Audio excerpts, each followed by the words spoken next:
The Lex Imperialis emerged during the Great Crusade as humanity's first truly universal legal framework, a codification of laws intended to bind together every human world brought into compliance under the Emperor's rule.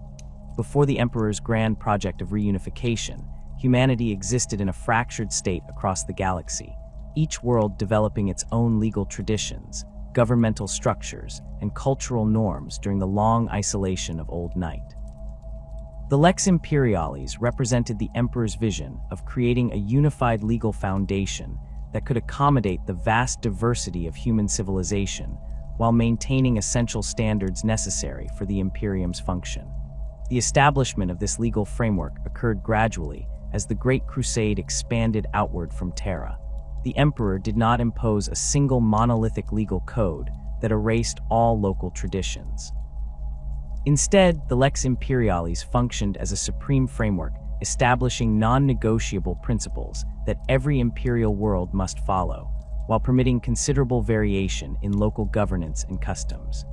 This approach proved necessary given the sheer scale of the Imperium and the impossibility of administering detailed laws across thousands, then hundreds of thousands of worlds from a single central authority. The core tenets of the Lex Imperialis addressed fundamental requirements for imperial membership. Worlds must acknowledge the Emperor's sovereignty and the authority of Terra. They must provide tithes as assessed by the Administratum, whether in manpower, materiel, or other resources.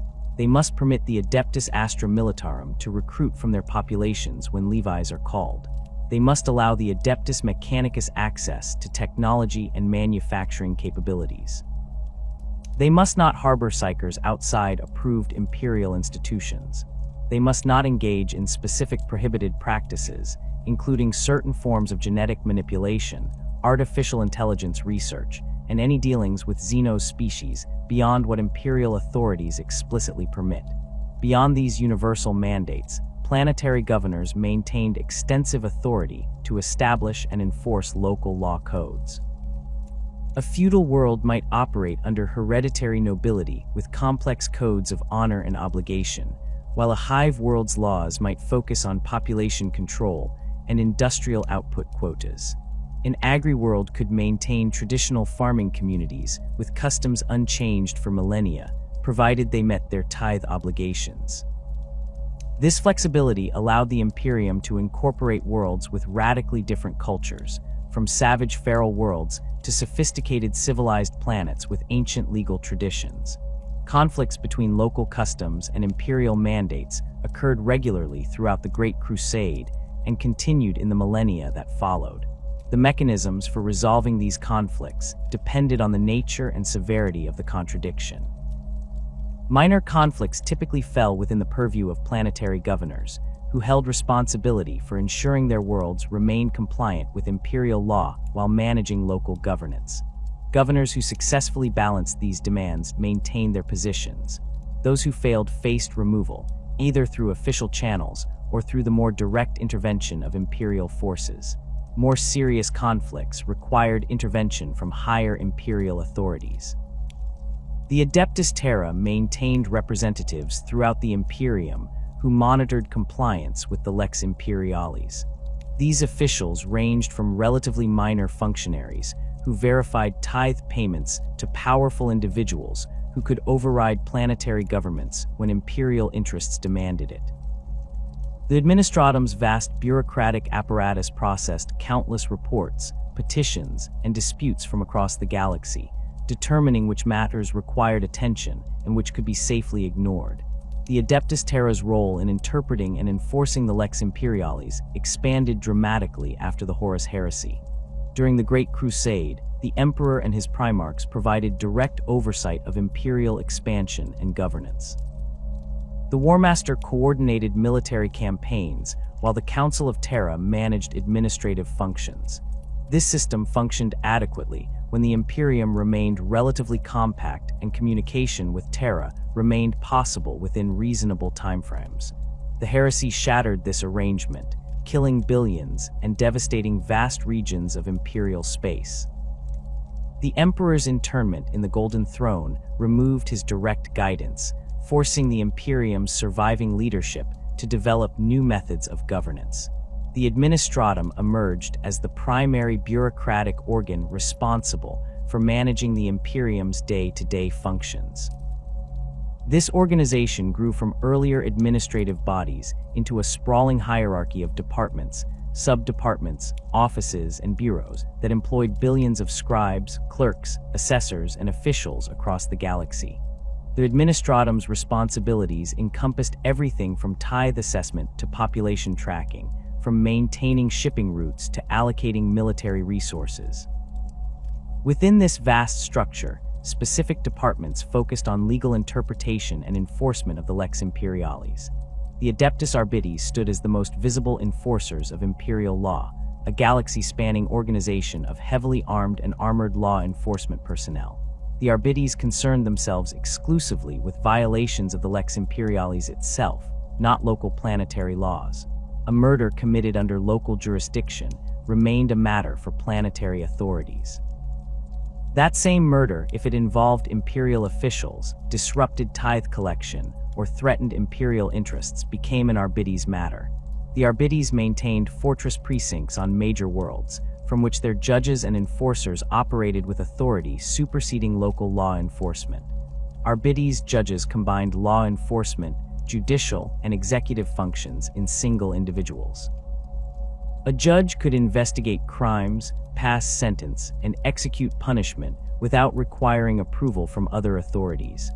This concentration of power reflected the practical necessities of enforcing law across interstellar distances where communication delays could span months or years.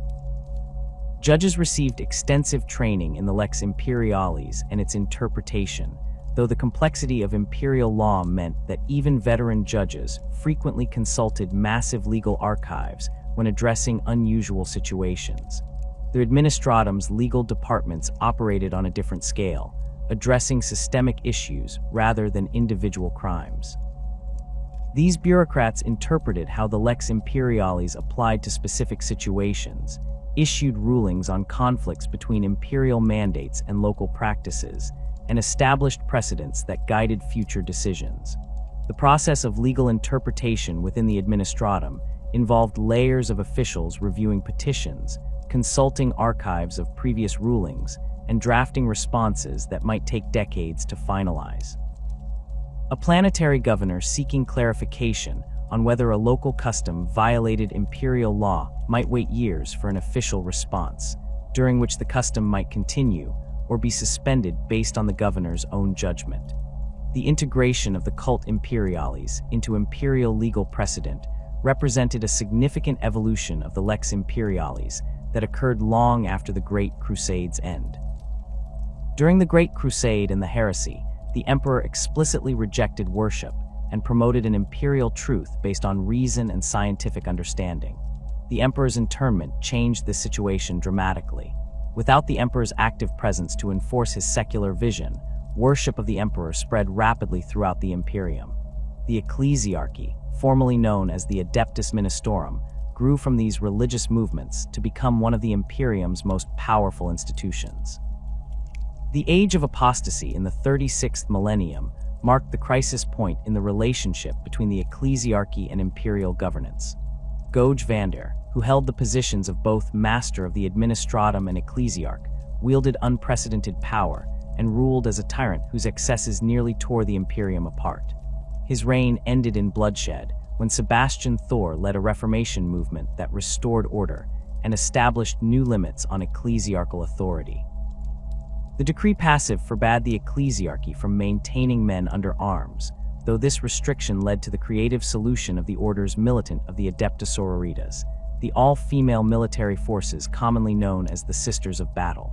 Following the age of apostasy, the ecclesiarchy's position within imperial governance became formalized in ways that fundamentally altered how the Lex Imperialis functioned. Religious doctrine became inseparable from legal precedent. The imperial creed, as interpreted and promulgated by the ecclesiarchy, gained legal force. Heresy, defined as deviation from approved religious doctrine, became one of the most serious violations of imperial law. The Inquisition, though technically independent of the ecclesiarchy, worked closely with the Adeptus Ministorum to identify and eliminate religious threats to the Imperium. This integration of religious and secular law created additional layers of complexity in the relationship between imperial mandates and local customs. A planetary tradition that seemed innocuous from a purely administrative perspective might constitute heresy from a religious standpoint. The ecclesiarchy maintained missionaries, preachers, and confessors throughout the Imperium who monitored religious observance and reported deviations from approved doctrine. Conflicts between ecclesiarchal authorities and planetary governments occurred regularly, with the ecclesiarchy often wielding sufficient influence to override local preferences in matters of religious practice. The Ministorum's power extended beyond simple religious oversight. The ecclesiarchy controlled vast wealth accumulated through tithes, donations, and centuries of acquisition. It maintained the Schola Progenium, training institutions that educated orphans of imperial servants and produced many of the Imperium's officials, officers, and specialists. It operated the Missionaris Galaxia, sending missionaries to newly discovered or recently reclaimed worlds to establish proper worship of the Emperor. Through these various functions, the ecclesiarchy became deeply embedded in imperial governance, its influence touching nearly every aspect of life in the Imperium. The practical result of these developments meant that by the 41st millennium, the Lex Imperialis existed as a complex amalgamation of the Emperor's original legal framework, millennia of administrative precedent and ecclesiarchal doctrine. No single document contained the complete Lex Imperialis. Instead, it existed in countless archives, legal commentaries, administrative rulings, and religious texts scattered across the galaxy. Interpreting this body of law required specialists who devoted their entire lives to studying specific aspects of imperial jurisprudence.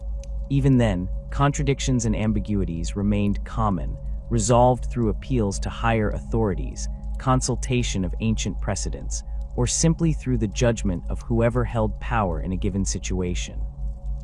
The Senatorum Imperialis represents the pinnacle of imperial legislative authority, a body of 12 individuals known collectively as the High Lords of Terra, who govern humanity's vast interstellar domain from the throne world itself.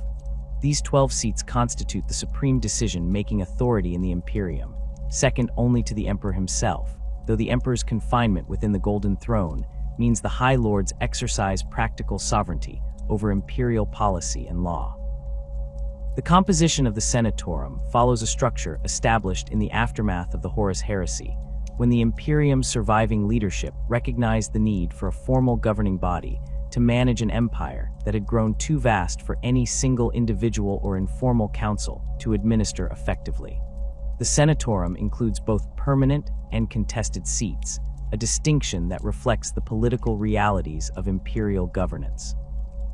Certain positions automatically grant their holders a seat among the High Lords due to the fundamental importance of their organizations to the Imperium's survival. The Master of the Administratum commands the vast bureaucratic apparatus that manages the Imperium's day-to-day functions, controlling information flow, resource allocation, and the assessment of tithes across millions of worlds. The Ecclesiarch leads the Adeptus Ministorum and speaks for the imperial cult, wielding spiritual authority over countless billions of faithful. The Fabricator General of Mars represents the Adeptus Mechanicus, the tech priests of the machine god whose monopoly on advanced technology makes their cooperation essential for imperial military and industrial capacity. The Inquisitorial Representative carries the authority of the Inquisition, that secretive organization charged with identifying and eliminating threats to the Imperium from within and without. The Grand Master of Assassins controls the Officio Assassinorum, the Emperor's sanctioned killers who operate in absolute secrecy to eliminate specific targets when conventional military force proves impractical or impossible. The Captain General of the Adeptus Custodes commands the Emperor's personal guardians, the golden armored warriors who have protected the Master of Mankind since the unification wars on Terra. The Master of the Astronomicon oversees the psychic beacon that makes warp travel possible throughout the Imperium, a position of critical importance given that the Astronomicon's failure would fragment the Imperium beyond any hope of reunification. These permanent seats reflect organizations whose functions prove so vital that excluding them from the highest levels of imperial governance would be unthinkable. However, the Senatorum includes additional seats that various imperial institutions compete to fill. The Lord Commander Militant of the Astra Militarum typically holds a seat, representing the Imperium's vast conventional military forces. The Grand Provost Marshal of the Adeptus Archives often sits among the High Lords, speaking for law enforcement and the direct application of the Lex Imperialis. The Paternoval Envoy of the Navigators represents the Navigator houses, whose members make interstellar travel possible. The Master of the Adeptus Astra Telepathica controls the Imperium's communication network and the training of sanctioned psychers. The contested nature of these latter seats means their occupants change based on political circumstances, personal influence, and the relative importance of different imperial institutions at particular moments in history. A period of intense military campaigning might see multiple military commanders among the High Lords, while times of internal crisis could elevate officials focused on domestic security and administration. The Lord Commander of Segmentum Solar has held a seat during various periods, as has the Abbess Sanctorum of the Adeptus Sororitas, the Cardinal of the Holy Synod of Terra, and the Speaker for the Chartist Captains. The lack of formal rules governing these contested seats means their allocation depends on tradition, political maneuvering, and occasionally outright force. The High Lords exercise their legislative authority through several mechanisms, each carrying different weight and scope across the Imperium's vast territories. Writs of authority represent the most sweeping form of High Lord decree, documents that grant specific individuals or organizations extraordinary powers to act in the Imperium's name. A writ of authority might empower an imperial commander to requisition resources from any imperial world in a given sector, override local governors, and execute summary justice against those who obstruct their mission. These writs typically emerge during crises requiring rapid, decisive action without the delays inherent in normal imperial bureaucracy. The bearer of such a writ effectively acts as an extension of the High Lords themselves, their authority superseding nearly all other imperial officials within the writ's defined scope. High mandates function as binding legislative declarations that establish new policies or modify existing ones across segmentum-wide or even galaxy-spanning jurisdictions. A high mandate might establish new tithe rates in response to military emergencies, authorize the creation of new Space Marine chapters during a founding, or reorganize administrative structures within the Administratum itself. These mandates carry the full force of imperial law and require compliance from all imperial subjects and institutions. The process of issuing a high mandate involves deliberation among the High Lords, though the details of their decision-making remain obscure to outsiders. The Senatorum conducts its business behind closed doors within the imperial palace, and information about their debates, disagreements, and internal politics rarely reaches the wider Imperium. Edicts of compliance represent targeted legislative instruments addressing specific situations or worlds. When a planetary government drifts too far from acceptable imperial practice, when local customs conflict with the Lex Imperialis, or when a world requires formal reintegration into the Imperium after a period of isolation, the High Lords may issue an Edict of Compliance. These edicts outline exactly what changes the target world must implement to remain in good standing with Terra. They might mandate the suppression of specific religious practices deemed heretical, require the establishment of administratum offices where none previously existed, or demand the execution of planetary leaders whose governance proved unacceptable. Failure to comply with such edicts typically results in imperial military intervention, ranging from Arbites enforcement actions to full-scale Astra Militarum invasions, depending on the severity of non-compliance. The High Lord's legislative authority, while theoretically absolute, faces practical limitations imposed by distance, communication delays, and the autonomy of certain imperial organizations. The Adeptus Astartes, the Space Marines, maintain a particularly complex relationship with the Senatorum's authority. The Space Marine chapters trace their origins to the Emperor's own genetic work and the Primarchs who led the Great Crusade. Following the Horus Heresy, Robute Guilliman's reforms divided the original Space Marine legions into smaller chapters, each nominally independent and self-governing. These chapters swear loyalty to the Emperor and defend the Imperium, but they do not answer to the High Lords in the same way as other Imperial military forces. A Space Marine chapter master commands his warriors according to his own judgment, informed by his chapter's traditions, the tactical situation, and his interpretation of the Imperium's needs. The High Lords cannot simply order a chapter to deploy to a specific war zone or undertake a particular mission. Instead, they must request assistance, provide information about threats requiring attention, and hope that chapter masters choose to respond. Some chapters maintain closer relationships with the Senatorum and respond readily to requests for aid. Others operate with near-complete independence, appearing when and where they determine the Imperium faces the greatest danger. This autonomy has caused friction throughout Imperial history, particularly when the High Lords face crises requiring immediate military intervention and find themselves unable to command the deployment of the Imperium's most elite warriors. The tension between the High Lords' authority and Space Marine autonomy came to a head during the War of the Beast in the 32nd Millennium, when a massive Orc invasion threatened Terra itself. The High Lords found themselves unable to effectively coordinate the Imperium's defense, as Space Marine chapters operated independently, without centralized command. The crisis forced significant reforms in how the Imperium's military forces organized themselves for large-scale campaigns. The position of Lord Commander of the Imperium emerged from this period, an office granted supreme military authority during times of existential threat. This position remained dormant for millennia until Robute Guilliman's return in the 42nd Millennium, when he assumed the title and began reorganizing the Imperium's defenses against the myriad threats of the Dark Imperium era. Rogue traders represent another category of Imperial servants who operate beyond the High Lord's direct control. These individuals carry warrants of trade, ancient documents that grant them authority to travel beyond the Imperium's borders, establish trade relations, claim new worlds in the Emperor's name, and generally act as they see fit in pursuit of profit and Imperial expansion.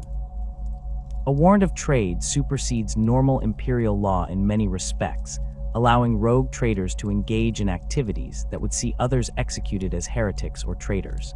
They trade with Xenos species, employ non-sanctioned psychers, and maintain private armies that rival planetary defense forces. The High Lords cannot revoke these warrants, as many date back to the Great Crusade or even earlier, signed by the Emperor himself or his most trusted servants. Attempts to curtail rogue trader privileges have failed repeatedly throughout Imperial history, as these merchant princes wield sufficient wealth and influence to resist High Lord interference. The Adeptus Mechanicus maintains perhaps the most significant autonomy from High Lord authority. The Treaty of Mars, established during the Unification Wars before the Great Crusade began, recognized the Mechanicus as a separate entity allied with the Imperium rather than subordinate to it. The Fabricator General sits among the High Lords as the Mechanicus's representative, but this does not grant the other High Lords authority over the cult Mechanicus. The Tech Priests follow their own laws, worship their own deity in the Machine God, and maintain their own military forces in the Skitarii Legions and Titan Legions. The High Lords must negotiate with Mars rather than command it, a reality that constrains their legislative authority whenever Mechanicus cooperation proves necessary. Historical examples of legislative overreach demonstrate the dangers of the High Lords exceeding their practical authority or misjudging political realities. The Nova Terra interregnum in the 35th and 36th millennia saw a quarter of the Imperium break away under the leadership of the Council of Nova Terra, who declared themselves the rightful rulers of humanity and rejected the authority of the High Lords on Terra. This schism persisted for 9 centuries before the breakaway provinces were finally reintegrated into the Imperium. The causes of this division included accusations of corruption and incompetence among the High Lords, disputes over tithe rates and military levies, and fundamental disagreements about how the Imperium should be governed. The interregnum demonstrated that the High Lords' authority depended ultimately on their ability to maintain legitimacy and provide effective governance rather than on any inherent right to rule. The Age of Apostasy represented an even more severe crisis of High Lord authority, when Goge Vander's tyrannical rule provoked rebellion across the Imperium. Vander's consolidation of power as both master of the Administratum and Ecclesiarch violated the principle of distributed authority that normally prevented any single High Lord from dominating the Senatorum. His reign of terror, enforced through the brides of the Emperor, who would later become the Order's militant of the Adeptus Sororitas, ended only when other imperial institutions united against him. The reforms following Vander's fall established new restrictions on High Lord power, including the decree passive that forbade the ecclesiarchy from maintaining men under arms. These reforms acknowledged that even the highest imperial authorities required checks on their power to prevent similar abuses. The political maneuvering within the Senatorum itself remains largely hidden from external observation, but evidence suggests constant competition for influence among the High Lords. Different factions form based on shared interests, institutional loyalties, or personal relationships. The Master of the Administratum and the Ecclesiarch might ally on matters of domestic policy, while opposing each other regarding military spending. The Fabricator General's support becomes crucial when technological resources must be allocated. The inquisitorial representatives' intelligence networks provide information that shapes policy debates. These internal dynamics mean that legislative decisions emerging from the Senatorum represent compromises and political calculations rather than unified visions, though the High Lords present a facade of unity to the wider Imperium. The Adeptus Archives stands as the Imperium's dedicated enforcement arm for violations of the Lex Imperialis, a galaxy-spanning organization of judges, enforcers, and administrators who maintain order through overwhelming force and absolute conviction in imperial law. Unlike planetary law enforcement agencies that handle local crimes and maintain civil order according to regional customs, the Archives concern themselves exclusively with offenses against the Imperium itself. This distinction creates a clear jurisdictional boundary that theoretically prevents conflict between imperial and local authorities, though in practice the line between imperial and planetary jurisdiction often blurs in ways that require careful navigation by both Archives judges and planetary officials. The organizational structure of the Adeptus Archives reflects the Imperium's need for centralized authority combined with practical autonomy for distant operations. At the apex of this hierarchy stands the Grand Provost Marshal on Terra, who commands the entire organization from the Archives headquarters within the Imperial Palace complex. This position ranks among the most powerful in the Imperium, with the Grand Provost Marshal frequently holding a seat among the High Lords of Terra. From this central authority, command chains extend outward through segmentum commands, sector marshals, and ultimately to individual precinct fortresses scattered across Imperial space.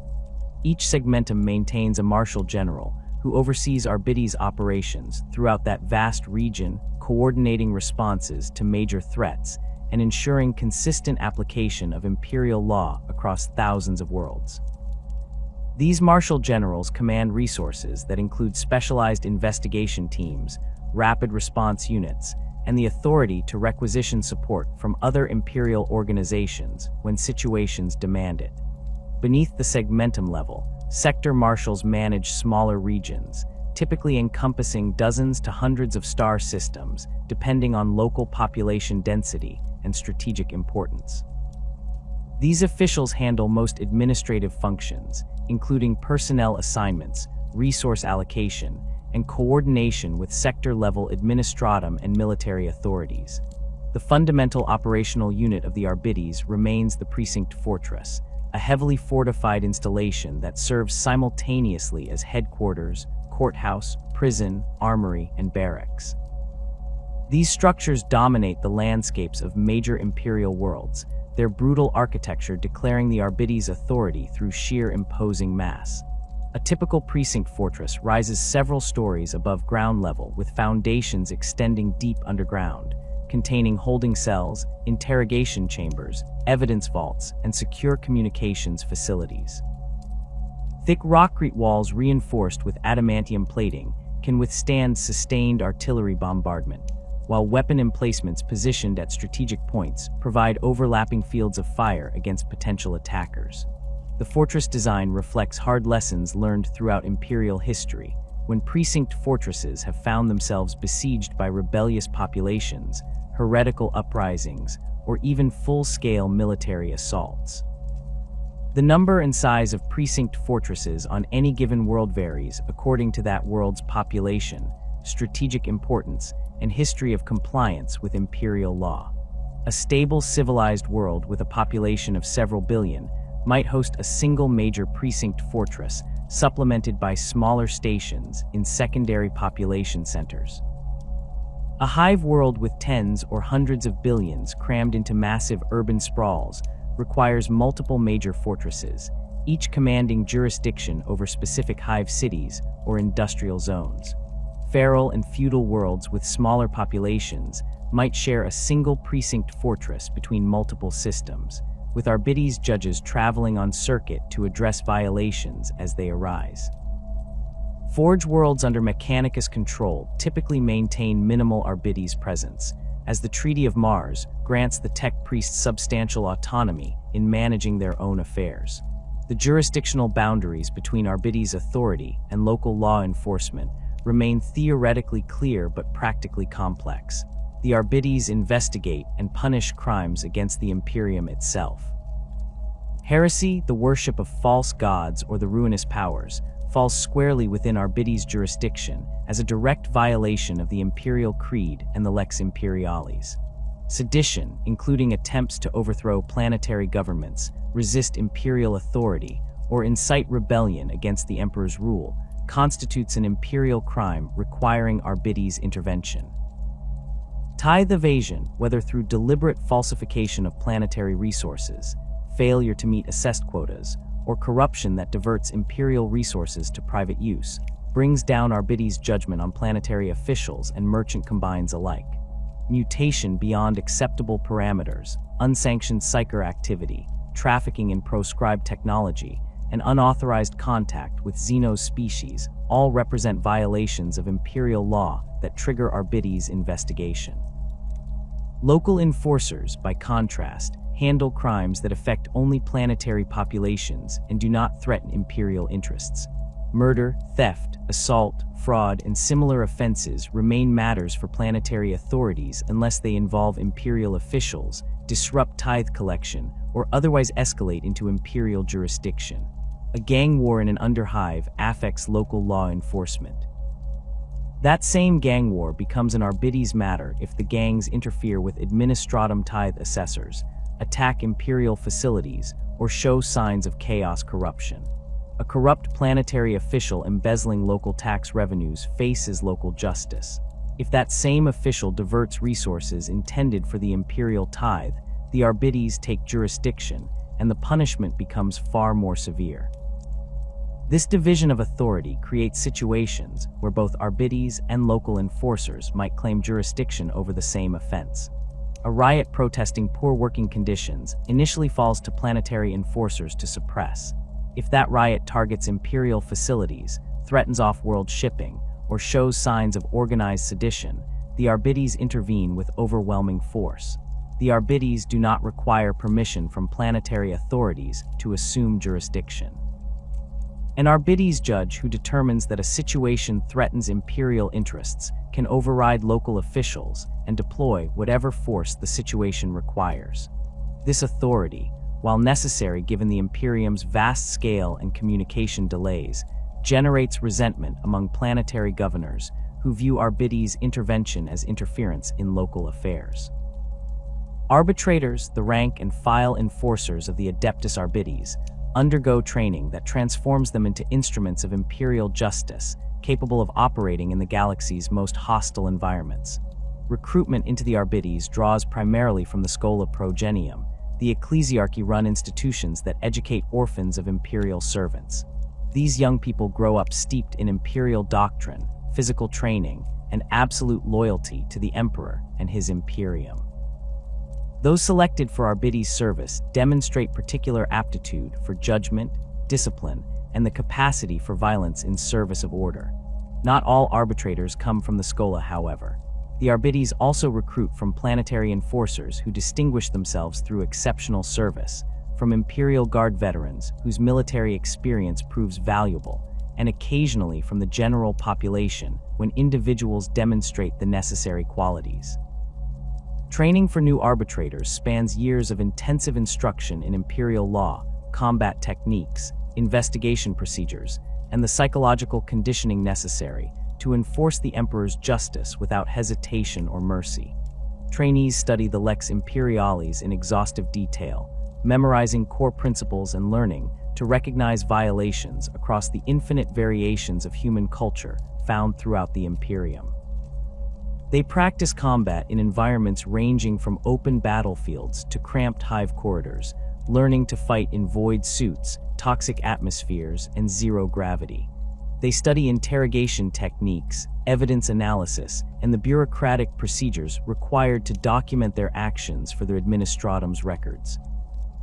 Perhaps most importantly, they internalize the Arbites' philosophy that imperial law must be enforced without compromise, that mercy toward lawbreakers threatens the Imperium's survival, and that an arbitrator's duty supersedes any personal consideration.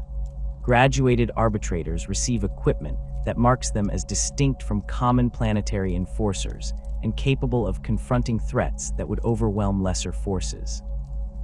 The standard Arbites carapace armor provides substantial protection against small arms fire and melee weapons while maintaining sufficient mobility for sustained combat operations.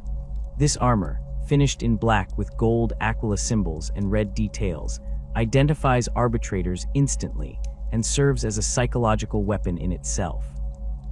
Populations accustomed to lightly armed local enforcers react with fear and compliance when heavily armored arbitrators arrive, their presence signaling that imperial patience has reached its limit. The combat shotgun serves as the arbitrator's primary weapon, a brutal and effective tool for close-quarters enforcement. These weapons fire a variety of specialized ammunition, including standard shot for crowd control, solid slugs for armor penetration, and executioner rounds that deliver massive stopping power at close range. The combat shotgun's reliability in adverse conditions, from toxic industrial zones to the dust-choked lower levels of hive cities, makes it ideal for Arbites operations. Arbitrators train extensively with these weapons until they can reload and fire in complete darkness, clear jams without thought, and deliver precise shots in the chaos of riot suppression or building clearance. The shock maul represents the Arbites' signature melee weapon, a powered club that delivers devastating electrical charges alongside crushing kinetic impact. These weapons prove particularly effective in riot control situations, where arbitrators advance in disciplined formations behind riot shields, striking down resistors with shock mauls that leave victims convulsing on the ground. The distinctive crack of a shock maul's discharge and the screams of those struck create a psychological impact that often breaks the will of rioters more effectively than lethal force.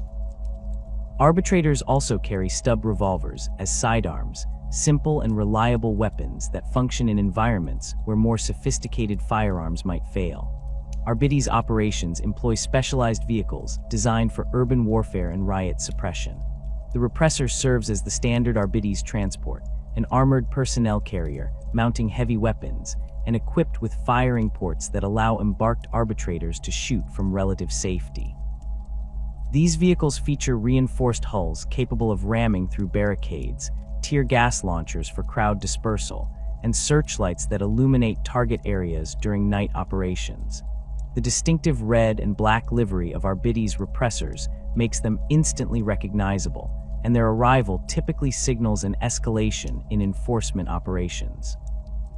Larger operations might employ Rhino variants, chimeras requisitioned from Astra Militarum stocks, or even specialized vehicles like the Tauros for rapid response in open terrain. For situations requiring overwhelming firepower, the Arbites deploy heavier assets including Leman Russ battle tanks modified for urban combat, sentinel walkers for patrol operations, and in extreme cases, request support from Astra Militarum units or even Space Marine chapters. The Arbites maintain the authority to requisition military support when facing threats beyond their capacity to suppress, though pride often leads Arbites commanders to exhaust their own resources before admitting they require assistance. Notable Arbites operations throughout Imperial history demonstrate both the organization's capabilities and the scale of threats they regularly confront. Hive rebellions represent a recurring challenge, as the massive urban structures housing billions of Imperial citizens create conditions where unrest can explode into full-scale insurrection. The pacification of Hive Arcos on Necromunda in the 39th Millennium required 3 full Arbites companies supported by Astra Militarum regiments to suppress a rebellion that began with labor disputes and escalated into armed resistance. Arbitrators fought floor by floor through hab blocks and industrial zones, facing rebels armed with stolen weapons and improvised explosives. The operation lasted 6 months and resulted in over 2 million casualties before order was restored and the Hive's tithe production resumed. Genestealer cult suppression demands particular vigilance from the Arbites, as these insidious organizations infiltrate Imperial society over generations before revealing themselves in coordinated uprisings that coincide with Tyrannid Hive fleet arrivals. The Arbites on Gossar Quintus detected unusual patterns in reported disappearances and minor crimes that suggested cult activity. Their investigation uncovered a genestealer infestation that had corrupted significant portions of the planetary defense force and local government. The Arbites responded with systematic purges, executing thousands of suspected cultists and their families. When the cult finally rose in open rebellion, Arbites forces held key installations long enough for Astra Militarum reinforcements to arrive and begin the brutal process of exterminating the Xenos taint. Coordination between the Arbites and the Inquisition occurs regularly, as both organizations share interests in identifying and eliminating threats to the Imperium. Inquisitors investigating heretical cults, demon incursions, or Xenos infiltration often requisition Arbites support for raids, arrests, and the detention of suspects. The Arbites provide local knowledge, manpower, and secure facilities for holding prisoners during inquisitorial investigations. This relationship functions smoothly when both parties respect each other's authority, but tensions arise when Inquisitors demand actions that conflict with Arbites procedures, or when Arbites judges resist inquisitorial overreach. An Inquisitor's authority theoretically supersedes an Arbites judges, but experienced judges understand that blindly following inquisitorial demands can lead to disastrous consequences if the Inquisitor proves incompetent, corrupted, or pursuing personal vendettas rather than legitimate investigations. The Arbites face constant challenges in maintaining order across the Imperium's vast territories. Communication delays mean that precinct fortresses often operate independently for extended periods, with judges making decisions based on their understanding of Imperial law without the possibility of consulting higher authorities. The diversity of human cultures creates situations where local customs conflict with Imperial mandates in ways that require careful judgment. An Arbites judge must determine when to enforce the letter of Imperial law regardless of local sensibilities, and when to permit variations that do not truly threaten Imperial interests. This balance proves difficult to maintain, and judges who err too far in either direction face consequences ranging from reprimand to execution for dereliction of duty. The Arbites' reputation for brutal enforcement serves a calculated purpose in Imperial governance. The knowledge that violations of Imperial law bring swift and merciless punishment deters many potential offenders and maintains a baseline of compliance across worlds that might otherwise drift toward rebellion or heresy. Arbitrators conduct public executions, display the bodies of lawbreakers as warnings, and ensure that their presence remains visible and intimidating. This approach generates fear and resentment among imperial populations, but the Arbites accept this as necessary. They do not seek popularity or gratitude. They enforce the Emperor's law because the Imperium's survival depends on order maintained through strength and the certain knowledge that lawbreakers will face judgment without mercy or delay. The Imperium recognizes heresy as the most severe category of criminal offense, a fundamental corruption that threatens not merely individual worlds or sectors, but the spiritual and political foundation of humanity's interstellar civilization.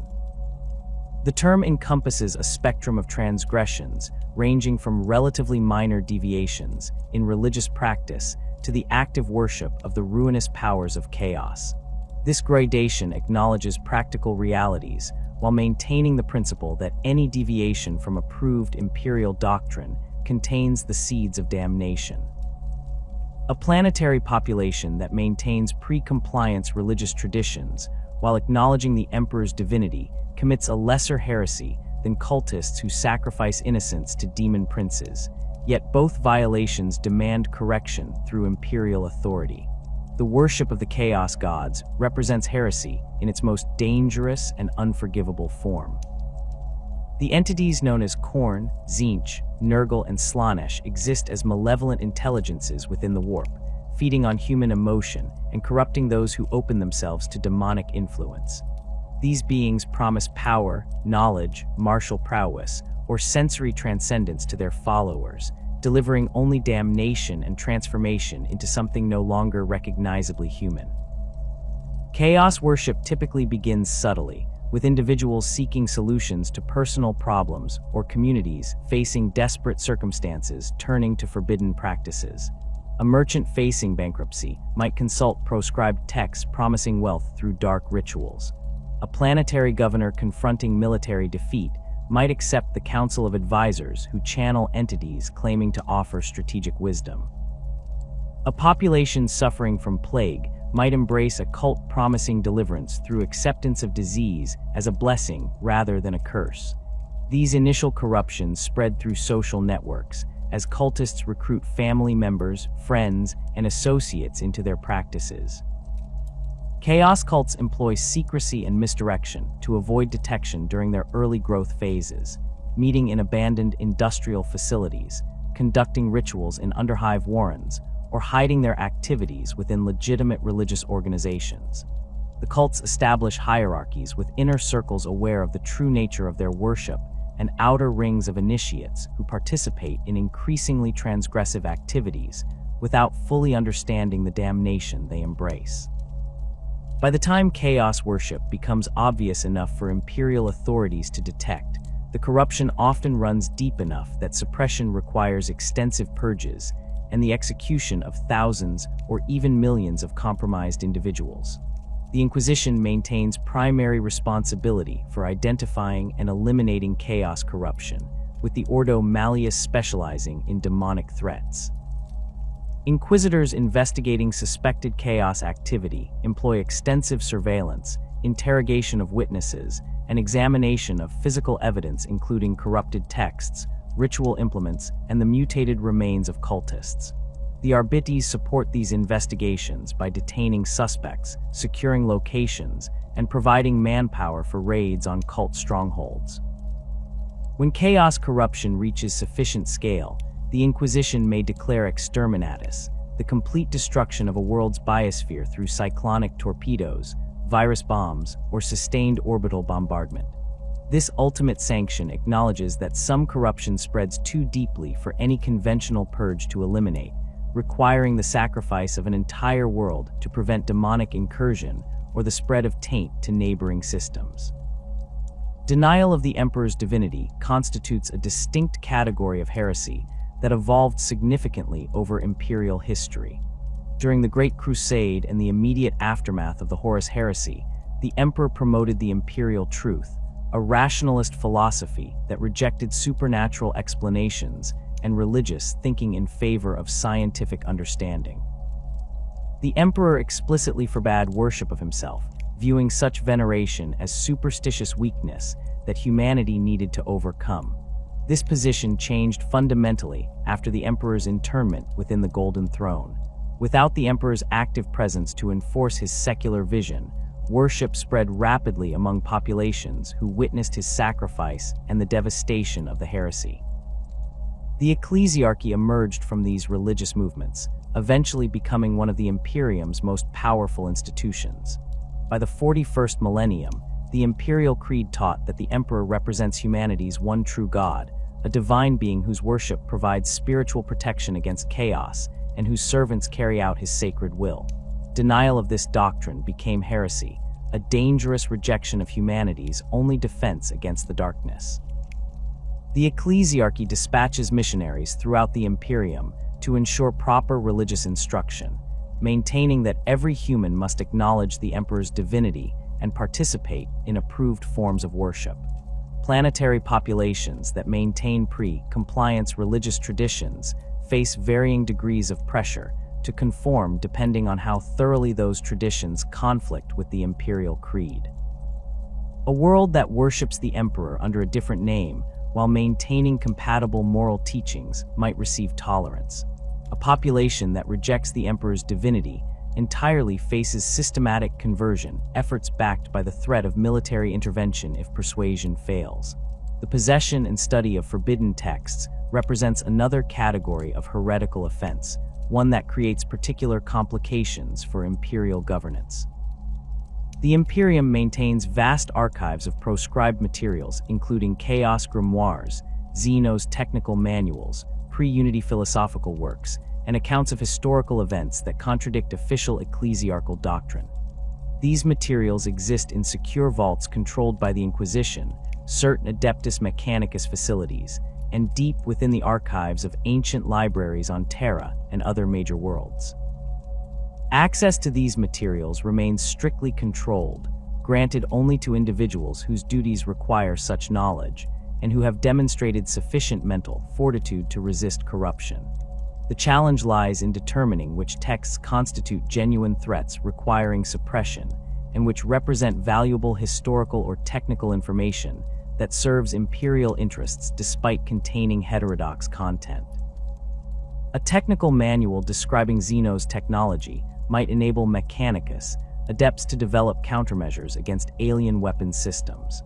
A philosophical treatise questioning imperial doctrine might contain insights useful for identifying and countering heretical arguments. The Inquisition maintains indices of proscribed materials, with gradations indicating which texts warrant immediate destruction, which require secure storage, and which may be consulted by authorized personnel.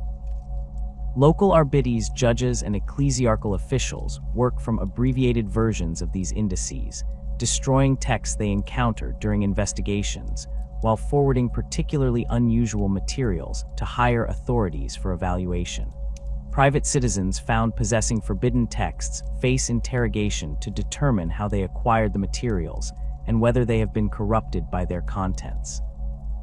A scribe who discovers a proscribed book in an archive and immediately reports it to authorities demonstrates proper conduct and typically faces no punishment. That same scribe who reads the forbidden text before reporting it commits a lesser heresy through exposure to corrupting material, even if they intended no wrong. A scholar who actively seeks out forbidden knowledge, studies proscribed texts extensively, or shares such materials with others commits serious heresy that typically results in execution after thorough interrogation to identify any accomplices and recover all copies of the forbidden materials. Sedition, rebellion, and treason encompass crimes against the Imperium's political and administrative structure rather than its spiritual foundations, though the distinction between religious and secular offenses often blurs in practice. Refusal to pay the imperial tithe represents one of the most straightforward forms of sedition, a direct violation of the fundamental obligation that binds worlds to the Imperium. The Administratum assesses tithes based on detailed surveys of planetary resources, population, and industrial capacity. These assessments occur periodically, with Administratum officials arriving to conduct censuses, inspect facilities, and calculate appropriate tithe grades. Worlds receive classifications ranging from aptus non through various grades of increasing obligation, up to exactis extremis for worlds whose entire output serves imperial needs. Planetary governors who falsify census data, conceal resources, or otherwise attempt to reduce their tithe obligations commit fraud against the Imperium. The Arbites investigate such cases when evidence suggests deliberate deception rather than honest mistakes in record keeping. Investigations examine production records, population registries, and shipping manifests to identify discrepancies between reported and actual planetary capacity. Governors found guilty of tithe fraud face execution, with their families stripped of titles and property. The Administratum then conducts new assessments and typically increases the world's tithe grade as punishment for the deception, a practice that ensures compliance through both deterrence and practical consequence. Some worlds attempt more direct resistance to imperial authority by refusing to provide assessed tithes even when capable of doing so. This refusal might stem from political disputes with the Administratum, resentment over perceived exploitation, or the influence of seditious elements within planetary governments. The Imperium's response to such defiance follows a graduated scale based on the severity and duration of non-compliance. Initial resistance brings warnings and demands for immediate compliance. Continued refusal results in Arbites' intervention to arrest planetary officials and install more cooperative leadership. If resistance escalates to armed opposition against Arbites' forces, the Astra Militarum receives orders to bring the world back into compliance through military conquest. Harboring Xenos represents sedition of a particularly dangerous variety, as the Imperium maintains that humanity's survival requires the complete domination or extermination of alien species. The Imperium recognizes no legitimate reason for humans to cooperate with Xenos beyond temporary tactical alliances in situations of extreme necessity, and even these arrangements require authorization from the highest imperial authorities.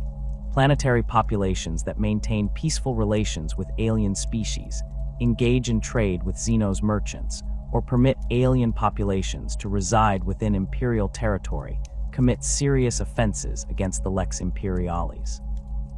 The practical application of anti-Xenos laws varies considerably based on local circumstances and the specific alien species involved. The Imperium prosecutes contact with certain Xenos species more aggressively than others. Any interaction with orcs, tyrannids, or the forces of the Necrons warrants immediate and overwhelming military response, as these species represent existential threats to human survival. The Eldar present a more complicated situation, as these ancient aliens sometimes provide warnings about chaos incursions or other threats, creating situations where Imperial commanders must decide whether to accept Xenos' assistance or maintain ideological purity by rejecting all alien contact. Rogue traders operating beyond Imperial borders frequently encounter minor Xenos species and engage in trade that would constitute serious crimes if conducted by ordinary Imperial citizens, but their warrants of trade grant them latitude to make such decisions in pursuit of profit and expansion. Armed insurrection against Imperial authority represents the most severe form of sedition, an open rejection of the Emperor's rule that demands comprehensive military response. Rebellions emerge from various causes including religious fervor, political disputes, economic exploitation, or chaos corruption. A rebellion might begin with riots and civil unrest, escalate to attacks on Imperial facilities and officials, and eventually develop into organized military resistance. The scale of rebellions varies from localized uprisings confined to single cities or regions to planet-wide revolts that require extensive military campaigns to suppress. The most dangerous rebellions spread across multiple worlds within a sector, requiring coordination between Astra Militarum forces, the Imperial Navy, and Space Marine chapters to restore Imperial control. The suppression of rebellions follows brutal patterns refined over 10,000 years of Imperial history. The Astra Militarum deploys overwhelming force to break organized resistance, employing artillery bombardments, armored assaults, and infantry advances that grind down rebel forces through superior firepower and numbers. The Imperium accepts massive civilian casualties during these operations, viewing the deaths of innocent populations as unfortunate but necessary consequences of restoring order. Worlds that rebel face collective punishment through increased tithe grades, the execution of planetary leadership regardless of their involvement in the rebellion, and the conscription of significant portions of the surviving population into penal legions that serve as expendable troops in the Imperium's wars. Techno-heresy encompasses violations of the doctrines maintained by the Adeptus Mechanicus, crimes against the machine god, and the sacred principles that govern humanity's relationship with technology. The Mechanicus maintains that the Emperor represents the Omnissiah, the physical manifestation of the machine god, and that all technology constitutes sacred artifacts to be venerated and maintained according to ancient traditions. This religious approach to technology creates conflicts with populations that view machines as simple tools rather than objects of worship, but the Mechanicus' monopoly on advanced technology gives them authority to enforce their doctrines throughout the Imperium. Unauthorized technological innovation represents the most common form of techno-heresy. The Mechanicus teaches that humanity achieved the pinnacle of technological achievement during the Dark Age of technology, and that the Omnissiah has granted the tech priests custody of this sacred knowledge. Innovation risks offending the machine spirits and creating abominations that corrupt rather than serve humanity. The Mechanicus permits only the rediscovery of lost standard template construct designs and minor variations on approved patterns. Any attempt to develop genuinely new technology, modify existing designs beyond acceptable parameters, or apply scientific methods to understand how technology functions, rather than simply maintaining it through ritual constitutes techno-heresy. The practical enforcement of these restrictions proves complicated by the reality that many imperial worlds maintain technological capabilities independent of direct Mechanicus oversight. Forge worlds under Mechanicus control enforce techno-heresy laws with absolute rigor, executing tech priests who deviate from approved patterns and purging entire manufactorums suspected of producing unauthorized designs. Civilized worlds with significant industrial capacity maintain more flexibility, as the Mechanicus lacks the resources to directly monitor every workshop and factory throughout the Imperium. These worlds typically face periodic inspections by Mechanicus delegations who examine production facilities, review technical documentation, and investigate reports of unauthorized innovation. Worlds found engaging in significant techno-heresy face sanctions, ranging from the seizure of manufacturing equipment to complete interdiction that cuts them off from all Mechanicus support and advanced technology. Machine spirit desecration encompasses offenses against the animating intelligences that the Mechanicus believes inhabit all technology. Tech priests maintain that proper maintenance requires not merely technical competence but spiritual devotion, that machines respond to prayer and ritual as much as to physical repair. Failure to observe proper rituals when activating machinery, performing maintenance without appropriate prayers, or treating technology with disrespect all constitute forms of desecration. More severe offenses include deliberately damaging functional technology, attempting to create artificial intelligences, or employing forbidden technologies, including certain forms of genetic manipulation and weapons that the Mechanicus has declared anathema. The most serious techno-heresies involve the creation or use of abominable intelligences, artificial minds that think independently rather than serving as simple computational tools. The Imperium maintains absolute prohibition against artificial intelligence following the catastrophic rebellions of the Dark Age of technology, when thinking machines turned against their human creators and nearly destroyed human civilization. Any technology that exhibits independent thought or decision-making capability beyond simple programming triggers immediate Mechanicus intervention.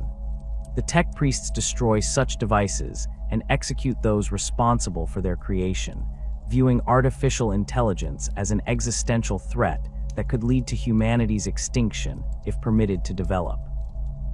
Mutation, witchcraft, and psyker-related crimes represent offenses that blur the boundaries between physical, spiritual, and genetic transgression.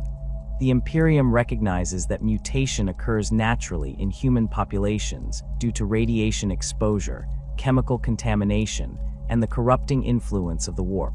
Not all mutation warrants execution. The Adeptus Mechanicus employs extensively modified tech priests whose bodies incorporate mechanical augmentation that some might classify as mutation. The Imperium accepts certain stable mutations, including Ogren variants and ratlings, of human strains that maintain sufficient human genetic material to be considered part of humanity, rather than xenospecies requiring extermination. The distinction between acceptable and unacceptable mutation depends on the mutation's origin, stability, and effects. Mutations that clearly result from chaos corruption warrant immediate execution, as they indicate spiritual taint that cannot be tolerated. Unstable mutations that continue to progress suggest ongoing corruption and require elimination before the mutation spreads to others. Mutations that grant unusual abilities or suggest Xeno's genetic contamination raise suspicions of deeper problems requiring investigation. The Arbites and local authorities maintain guidelines for identifying dangerous mutations, though these guidelines provide only general principles rather than comprehensive catalogs of every possible mutation. Officials must exercise judgment when encountering mutants, determining whether the individuals pose threats requiring execution or represent harmless variations that can be tolerated or even exploited for imperial benefit. Witchcraft encompasses the use of psychic powers by unsanctioned individuals, a crime that threatens not merely the witch but entire populations. Psykers represent humans born with the ability to manipulate warp energy, channeling the Immaterium's power to produce effects that appear supernatural to those without such abilities. The Imperium recognizes that psykers serve vital functions including astropathic communication, navigation through the warp, and various military applications. However, untrained psykers pose catastrophic dangers.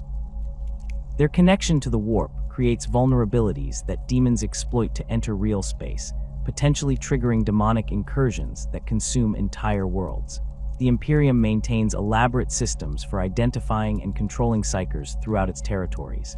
The Adeptus Astra Telepathica operates the Black Ships, vessels that travel established routes collecting psykers identified by local authorities.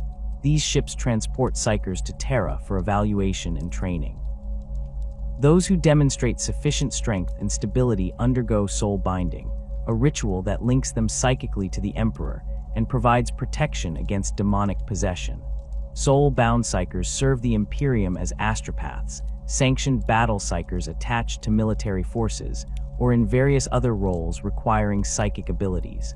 Weaker psykers, or those who fail training, face different fates.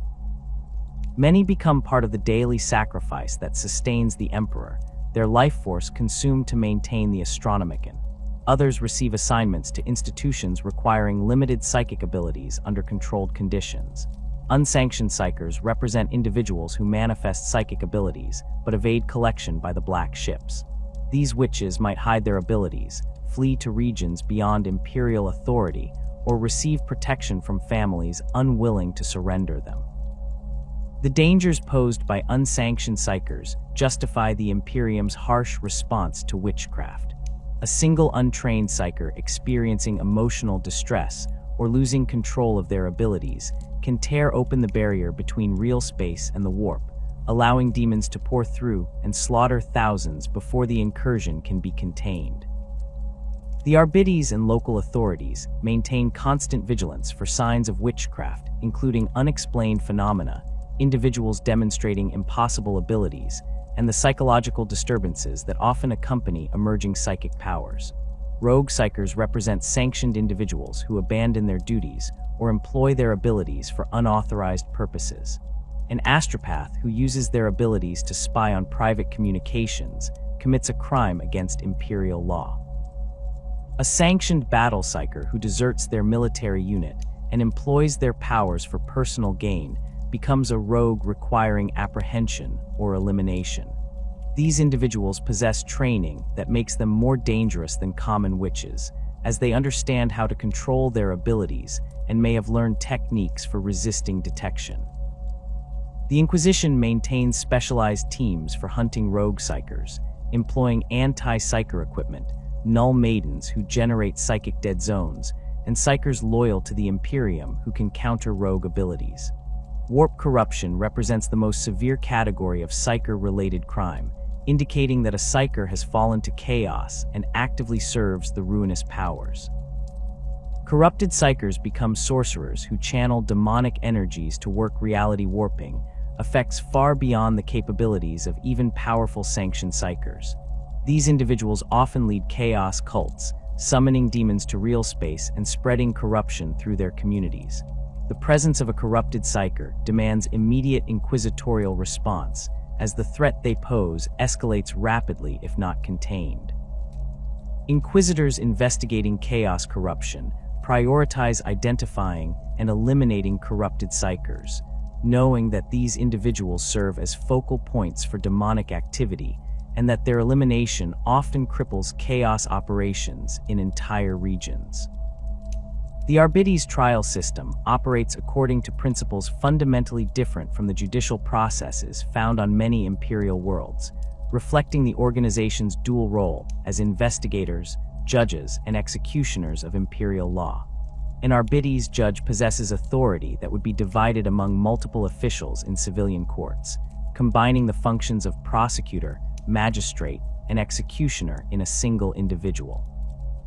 This concentration of power serves practical necessity in an imperium where communication delays and the sheer scale of territory make elaborate judicial procedures impractical for most offenses. The system recognizes three broad categories of proceedings based on the severity and complexity of alleged violations: summary execution for clear-cut offenses, field tribunals for situations requiring some deliberation but demanding swift resolution, and formal courts for cases involving complex legal questions or politically sensitive matters. Summary execution authority permits Arbites judges to pass and carry out death sentences immediately upon encountering violations of imperial law that admit no ambiguity. A judge who witnesses a citizen engaging in chaos worship, attacking imperial officials, or committing other unquestionable crimes against the Imperium may execute the offender on the spot without trial or documentation beyond a brief notation in their personal logs. This authority extends to situations where evidence of guilt appears overwhelming, even if the judge did not personally witness the offense. A judge investigating reports of heresy who discovers a shrine to the ruinous powers, ritual implements still stained with sacrificial blood, and witnesses who provide consistent testimony identifying the shrine's maintainer can execute that individual without further proceedings. The exercise of summary execution requires judgment regarding what constitutes a clear-cut violation. Arbites training emphasizes that judges must possess absolute certainty before employing this authority, as mistakes cannot be corrected once sentence has been carried out.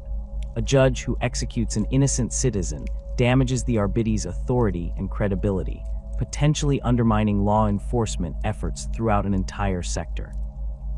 However, the same training stresses that excessive caution in the face of obvious guilt represents an equal failure, allowing criminals to escape justice and encouraging others to test imperial resolve. Experienced judges develop instincts for distinguishing situations that warrant immediate execution from those requiring more careful examination, though these instincts sometimes fail, with consequences ranging from wrongful deaths to escaped criminals who continue threatening imperial interests. The use of summary execution extends beyond individual criminals to include mass executions when circumstances demand such measures. An Arbites judge suppressing a riot may order their arbitrators to open fire on crowds that refuse to disperse, killing dozens or hundreds to restore order, and demonstrate that continued resistance will result only in death. A judge investigating chaos cult activity who identifies an entire hab block as corrupted may order the block sealed, and its population executed en masse, rather than attempting to distinguish cult members from innocent residents. These decisions carry enormous weight, as they result in the deaths of imperial citizens who may have committed no crimes, but the Arbites philosophy holds that preserving imperial authority and preventing the spread of corruption justifies such measures when no practical alternative exists. Field tribunals represent a middle ground between summary execution and formal court proceedings, providing a framework for addressing situations that require some deliberation, but cannot wait for the elaborate processes of a full trial. These tribunals typically involve a single Arbites judge presiding over proceedings that last hours or at most days, hearing testimony from witnesses, examining evidence, and rendering judgment based on their understanding of imperial law. The accused receives opportunity to speak in their own defense, though they possess no right to legal representation, and the judge maintains complete discretion regarding what testimony to hear and what evidence to consider. The locations for field tribunals vary according to circumstances. A judge might convene a tribunal in a precinct fortress courtroom if one is available, and the situation permits transporting the accused to that facility. More commonly, field tribunals occur wherever the judge finds convenient, from requisitioned government buildings to cleared spaces in industrial facilities to improvised courts established in military command posts during active combat operations. The lack of formal requirements regarding tribunal locations reflects the Arbites' focus on delivering justice swiftly rather than adhering to procedural formalities that might delay resolution of cases. Field tribunals employ simplified evidentiary standards compared to formal courts. The judge determines guilt based on the balance of evidence presented, without requiring proof beyond all possible doubt. Witness testimony carries substantial weight, particularly when multiple witnesses provide consistent accounts of events. Physical evidence, including documents, weapons, or other materials connected to alleged crimes, receives consideration, though judges recognize that such evidence can be fabricated or misinterpreted. Confessions extracted through interrogation provide powerful evidence of guilt, with judges generally accepting confessions at face value unless circumstances suggest the confession was given under duress that would make it unreliable. The interrogation methods employed to obtain confessions range from simple questioning to sophisticated techniques involving chemical agents, psychic probing, and physical coercion. The Arbites maintain that the reliability of information obtained through torture depends on the skill of the interrogator and the nature of the information sought. A suspect tortured until they confess to specific crimes might say anything to stop the pain, making such confessions unreliable. A suspect subjected to carefully calibrated interrogation techniques designed to break their psychological resistance while maintaining their cognitive function can provide detailed, verifiable information that proves highly reliable. Arbites interrogators receive training in distinguishing genuine confessions from false statements made under duress, though this training does not eliminate errors. Technological evidence plays a limited role in Arbites proceedings due to the Imperium's complicated relationship with advanced technology and the practical difficulties of obtaining such evidence. Picked captures, audio recordings, and data extracted from cogitators can provide compelling proof of criminal activity when available, but many imperial worlds lack the infrastructure to generate such evidence routinely. Even on worlds with advanced surveillance systems, the Mechanicus restrictions on technology mean that data extraction and analysis requires tech priest involvement, introducing delays and complications into investigations. Judges must often rely on traditional evidence, including witness testimony and physical artifacts, rather than technological proof. Accepting the limitations this imposes on their ability to establish facts with absolute certainty. The verdicts delivered by field tribunals admit limited categories. The accused is found guilty or not guilty of the charges presented. No intermediate verdicts exist, no findings of guilt on lesser charges, no acknowledgement of mitigating circumstances that might reduce culpability. This binary approach reflects the Arbites' philosophy that imperial law either has been violated or has not, with no middle ground requiring recognition. A defendant found not guilty goes free immediately, though the judge may order continued monitoring if suspicions remain about the individual's loyalty. A defendant found guilty proceeds directly to sentencing, which the judge announces and implements without delay. Formal courts handle cases that involve complex legal questions, politically sensitive matters, or accusations against individuals whose positions demand more elaborate proceedings. These courts operate within precinct fortresses or other secure Arbites facilities, following procedures that more closely resemble traditional judicial processes while maintaining the Arbites' fundamental approach to justice. A panel of 3 to 5 judges presides over formal trials, hearing arguments from both prosecution and defense, examining evidence in detail, and deliberating before rendering judgment. The accused in formal trials may retain legal counsel, though the attorneys who practice before Arbites courts must themselves be licensed by the Adeptus Archives and demonstrate thorough knowledge of imperial law. Formal trials can extend for weeks or even months as judges examine complex evidence, hear from numerous witnesses, and debate the application of imperial law to unusual circumstances. A trial involving accusations of tithe fraud against a planetary governor might require detailed examination of decades of economic records, testimony from administratum officials regarding tithe assessment procedures, and arguments about whether discrepancies in reported production resulted from deliberate deception or honest accounting errors. A trial addressing whether a planetary custom violates imperial law might involve presentations from ecclesiarchal authorities regarding religious doctrine, historical evidence about how similar customs have been treated on other worlds, and philosophical debates about the boundaries of acceptable cultural variation within the Imperium. The role of chasteners in Arbites proceedings deserves particular attention, as these specialists serve functions distinct from both judges and common arbitrators. Chasteners undergo training in investigation, interrogation, and the identification of specific categories of crime, including chaos corruption, genestealer cult activity, and complex fraud. They operate as expert consultants to judges, conducting detailed investigations that inform judicial decisions. A chastener investigating suspected chaos worship might spend months infiltrating suspect communities, documenting ritual practices, identifying cult leadership, and gathering evidence sufficient to justify comprehensive purges. Their reports provide judges with the information necessary to determine appropriate responses to threats that might not be immediately obvious to observers lacking specialized knowledge. Chasteners also serve as executors of sentences that require particular expertise, including the administration of certain punishments and the supervision of penal facilities.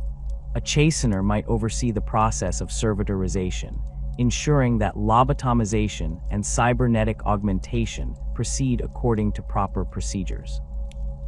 Another might command a penal legion, maintaining discipline among conscripted criminals and directing their deployment in combat operations, where their expendable status serves imperial military objectives.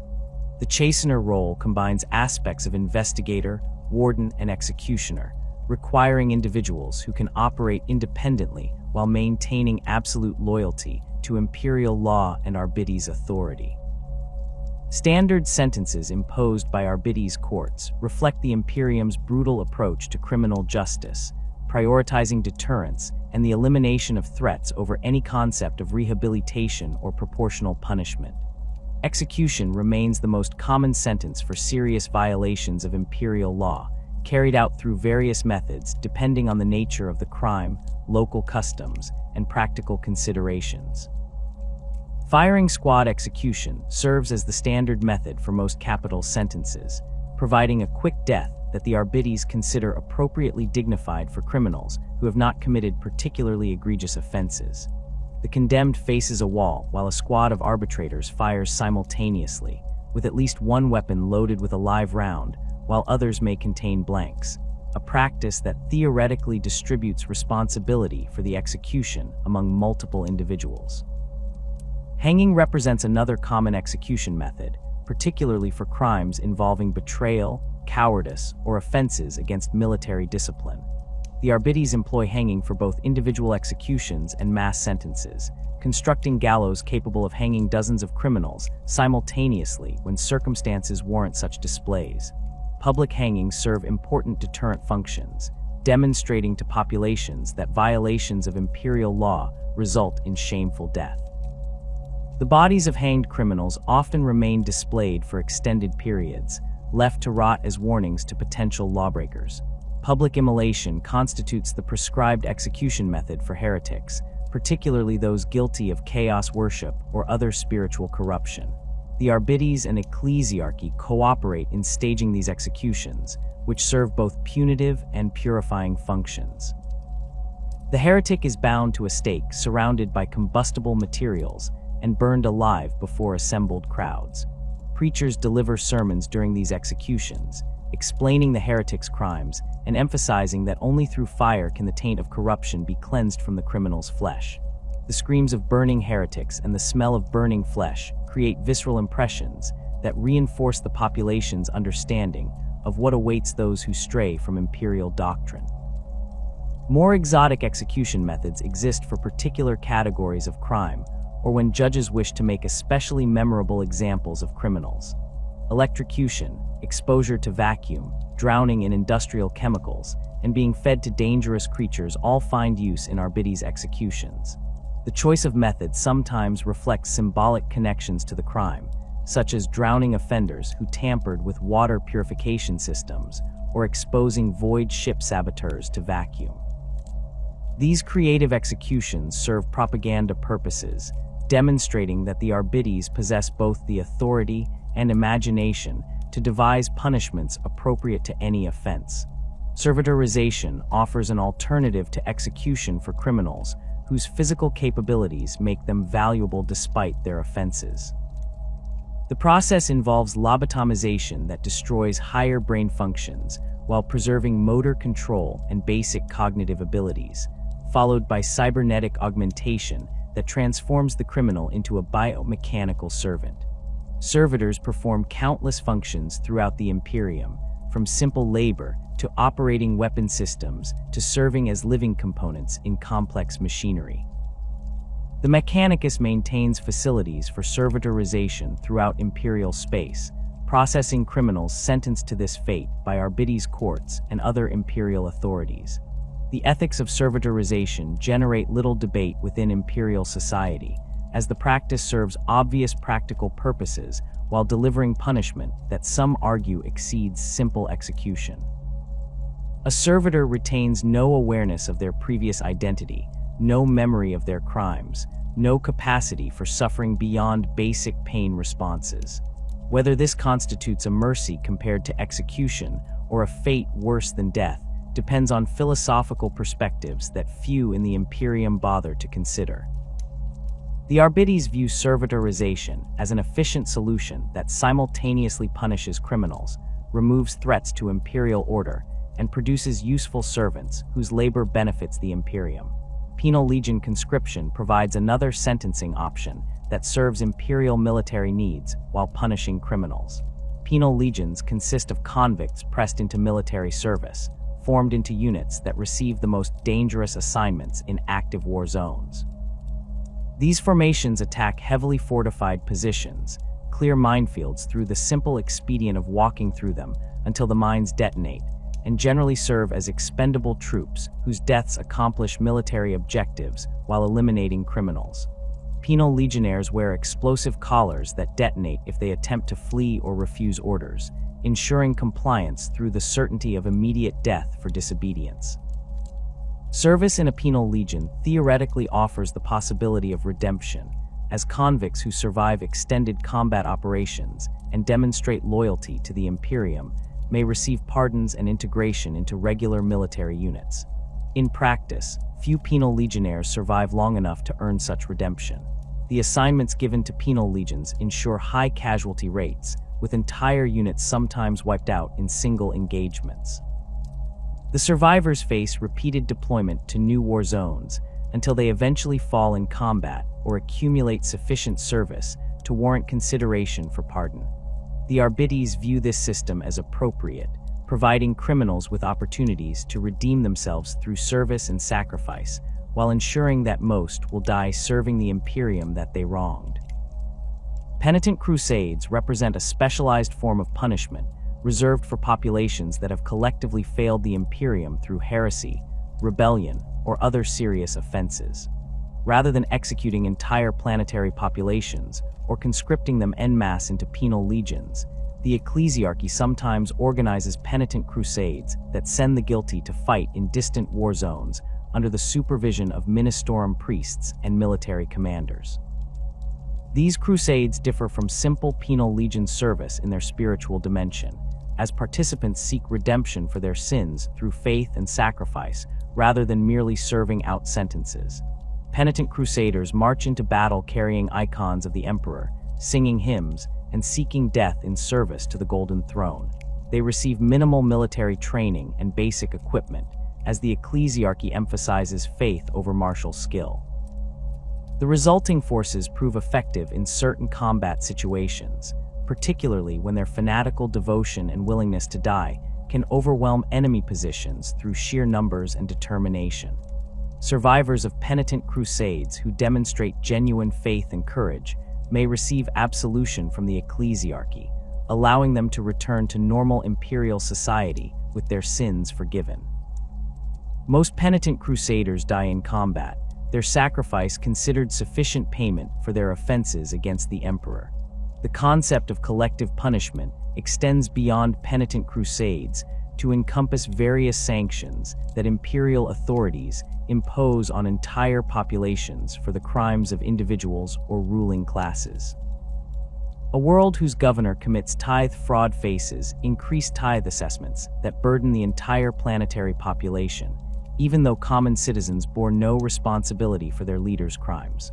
A hive city where riots occur faces collective penalties, including reduced food allocations, increased work quotas, and the execution of randomly selected citizens to demonstrate that the population as a whole bears responsibility for maintaining order. These practices reflect the Arbites philosophy that populations must police themselves and ensure their leaders remain loyal, as failure to do so results in consequences that affect everyone. Tithe world sanctions represent the most severe form of collective punishment short of exterminatus. A world that repeatedly fails to meet tithe obligations, harbors heretical movements, or otherwise demonstrates unreliability may receive sanctions that devastate its economy and population. The Administratum might increase the world's tithe grade to levels that require the planet to export resources needed for its own survival, leading to famine and economic collapse. The Mechanicus might withdraw technical support, allowing essential infrastructure to decay without hope of repair. The Imperial Navy might blockade the system, preventing trade and isolating the population. These sanctions continue until the world demonstrates renewed loyalty and compliance with imperial law, a process that can take generations and result in millions of deaths from starvation, disease, and civil disorder. The justification for collective punishment rests on the principle that imperial worlds function as single entities responsible for their own governance and compliance with imperial law. A planetary population that permits heresy to flourish, fails to report seditious activity, or tolerates corrupt leadership shares guilt for these failures. The Imperium cannot micromanage every world's internal affairs, and therefore holds entire populations accountable for ensuring their worlds remain loyal and productive.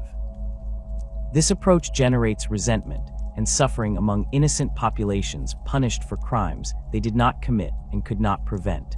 But the Arbites and other imperial authorities maintain that such resentment matters less than ensuring compliance with imperial law throughout the galaxy.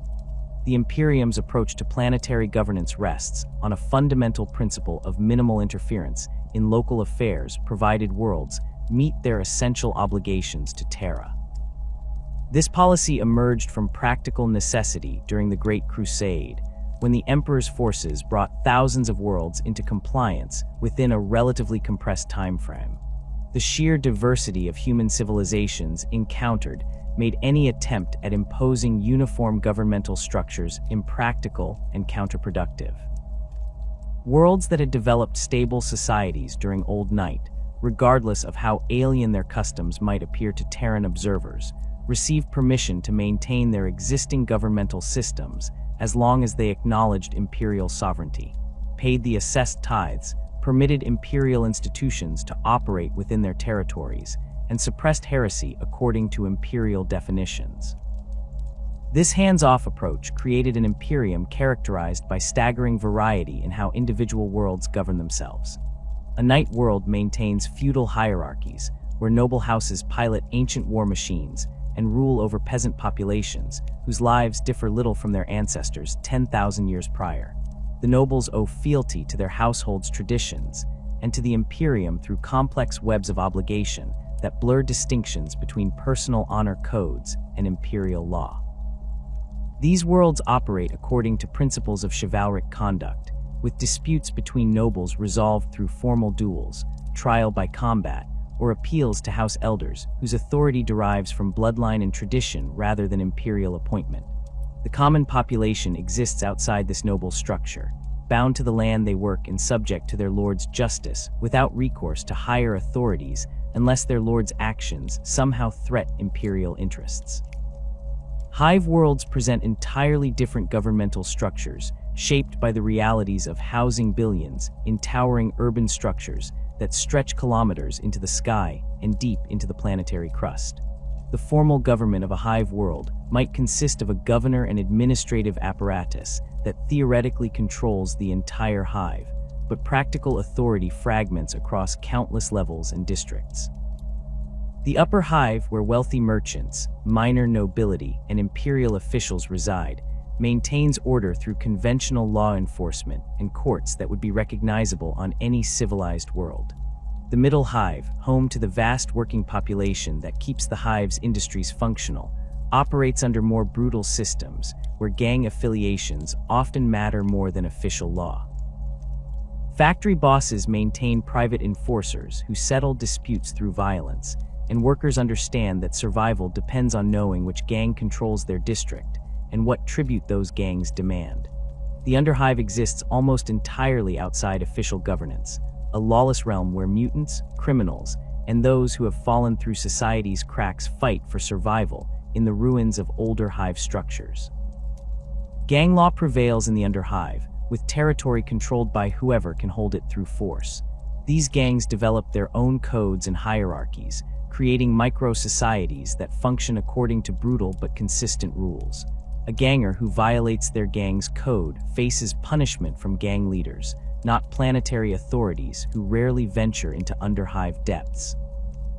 The planetary governor's authority technically extends to the Underhive, but exercising that authority requires military operations that most governors undertake only when Underhive problems threaten to spill into productive hive levels. Ecclesiarchy theocracies represent worlds where the Adeptus Ministorum dominates governance to the point that religious and civil authority become indistinguishable. These worlds typically fell to imperial control through missionary work rather than military conquest, with populations converting to the imperial creed and requesting formal integration into the Imperium. The cardinal or other high-ranking ecclesiarchal official who oversees the world's spiritual life also functions as its temporal ruler, issuing decrees that carry both religious and legal force. Laws on these worlds reflect Ministorum doctrine directly, with crimes defined primarily as sins against the emperor and punishments designed to save souls as much as maintain order. A citizen accused of heresy faces trial before ecclesiastical courts where priests determine guilt based on theological arguments and the accused's demonstrated faith. Punishment might involve public penance, pilgrimage to holy sites, or execution for irredeemable heretics, all conducted with religious ceremony that emphasizes the spiritual dimensions of justice. Forge worlds under Mechanicus control operate according to the cult Mechanicus's own laws and traditions, which bear little resemblance to governance structures found elsewhere in the Imperium. The Fabricator Locum who commands a forge world rules through a hierarchy of tech priests, whose ranks and responsibilities reflect their understanding of sacred technology and their progress along the path toward union with the machine god. Forge world law concerns itself primarily with the proper veneration of machines, the maintenance of production quotas, and the enforcement of mechanicus doctrine regarding acceptable technology. A tech priest who fails to perform proper rituals before activating machinery commits a religious offense that might result in demotion, exile to lesser forge worlds, or execution depending on the severity of the lapse. The Skitarii legions that serve as the Mechanicus's military forces also function as enforcers of Forge world law, though their interventions typically involve eliminating threats to production or sacred sites rather than addressing individual crimes. The servitor and menial populations on Forge worlds exist in a state that barely qualifies as citizenship in any meaningful sense. These workers perform tasks assigned by tech priest overseers, receive minimal sustenance sufficient to maintain their productivity, and face immediate replacement if they prove unable to fulfill their functions. The concept of rights or legal protections for these populations would strike most tech priests as nonsensical, as the workers exist to serve the Forge's productive capacity and the machine god's glory. A menial who damages equipment through carelessness might face servitorization, transforming them into a more reliable tool that cannot repeat such errors. The Mechanicus views this as practical efficiency rather than punishment, though the distinction matters little to the individual whose consciousness gets destroyed in the process. Agri-worlds dedicated to food production maintain governance structures focused on maximizing agricultural output while maintaining the traditional farming communities that work the land. Many agri-worlds preserve pre-compliant social structures that have remained essentially unchanged for millennia, with extended family units or clan groups controlling specific territories and following seasonal patterns that dictate planting, cultivation, and harvest.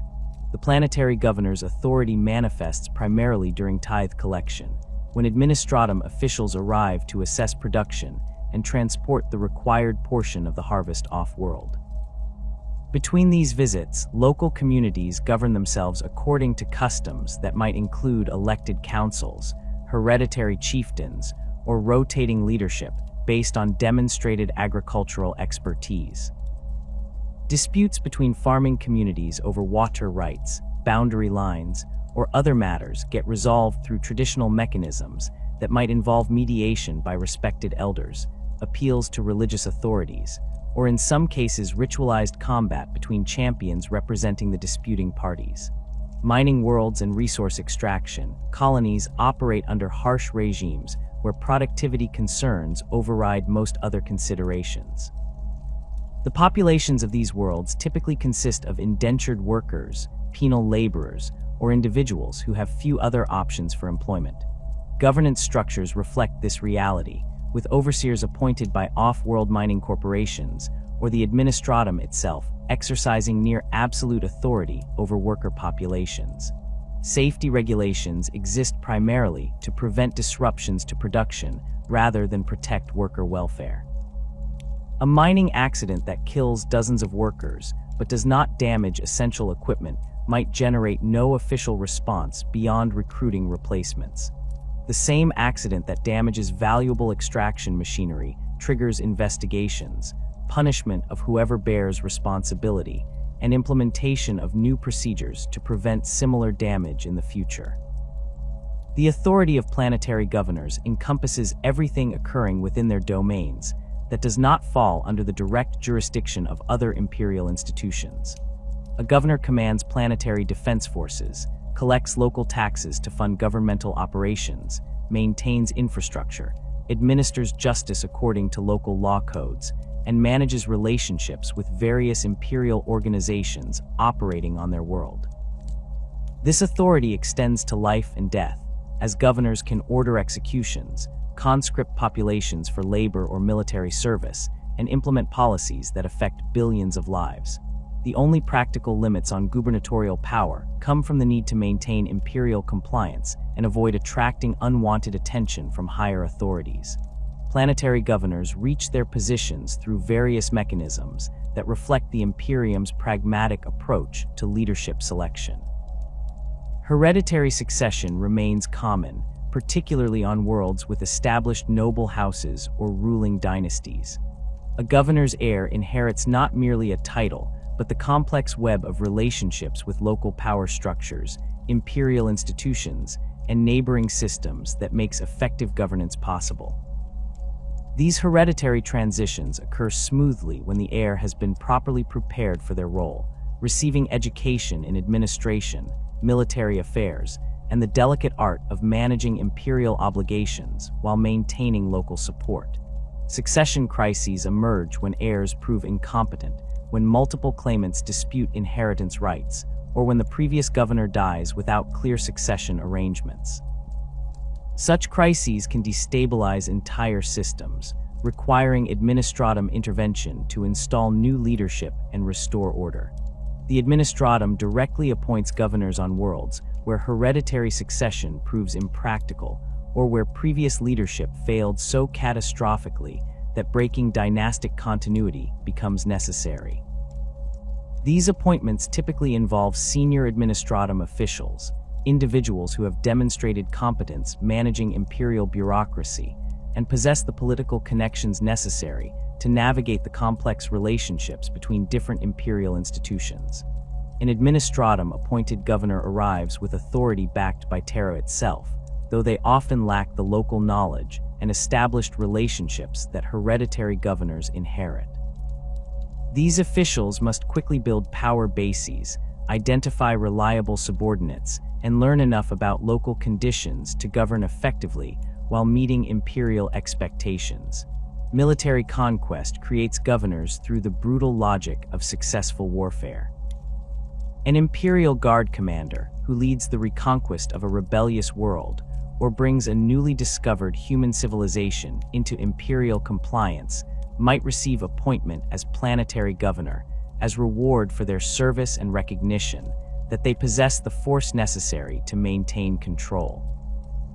These military governors typically maintain close relationships with the Astra Militarum, often retaining command of the forces they led during conquest, and using those forces to suppress dissent and enforce their authority.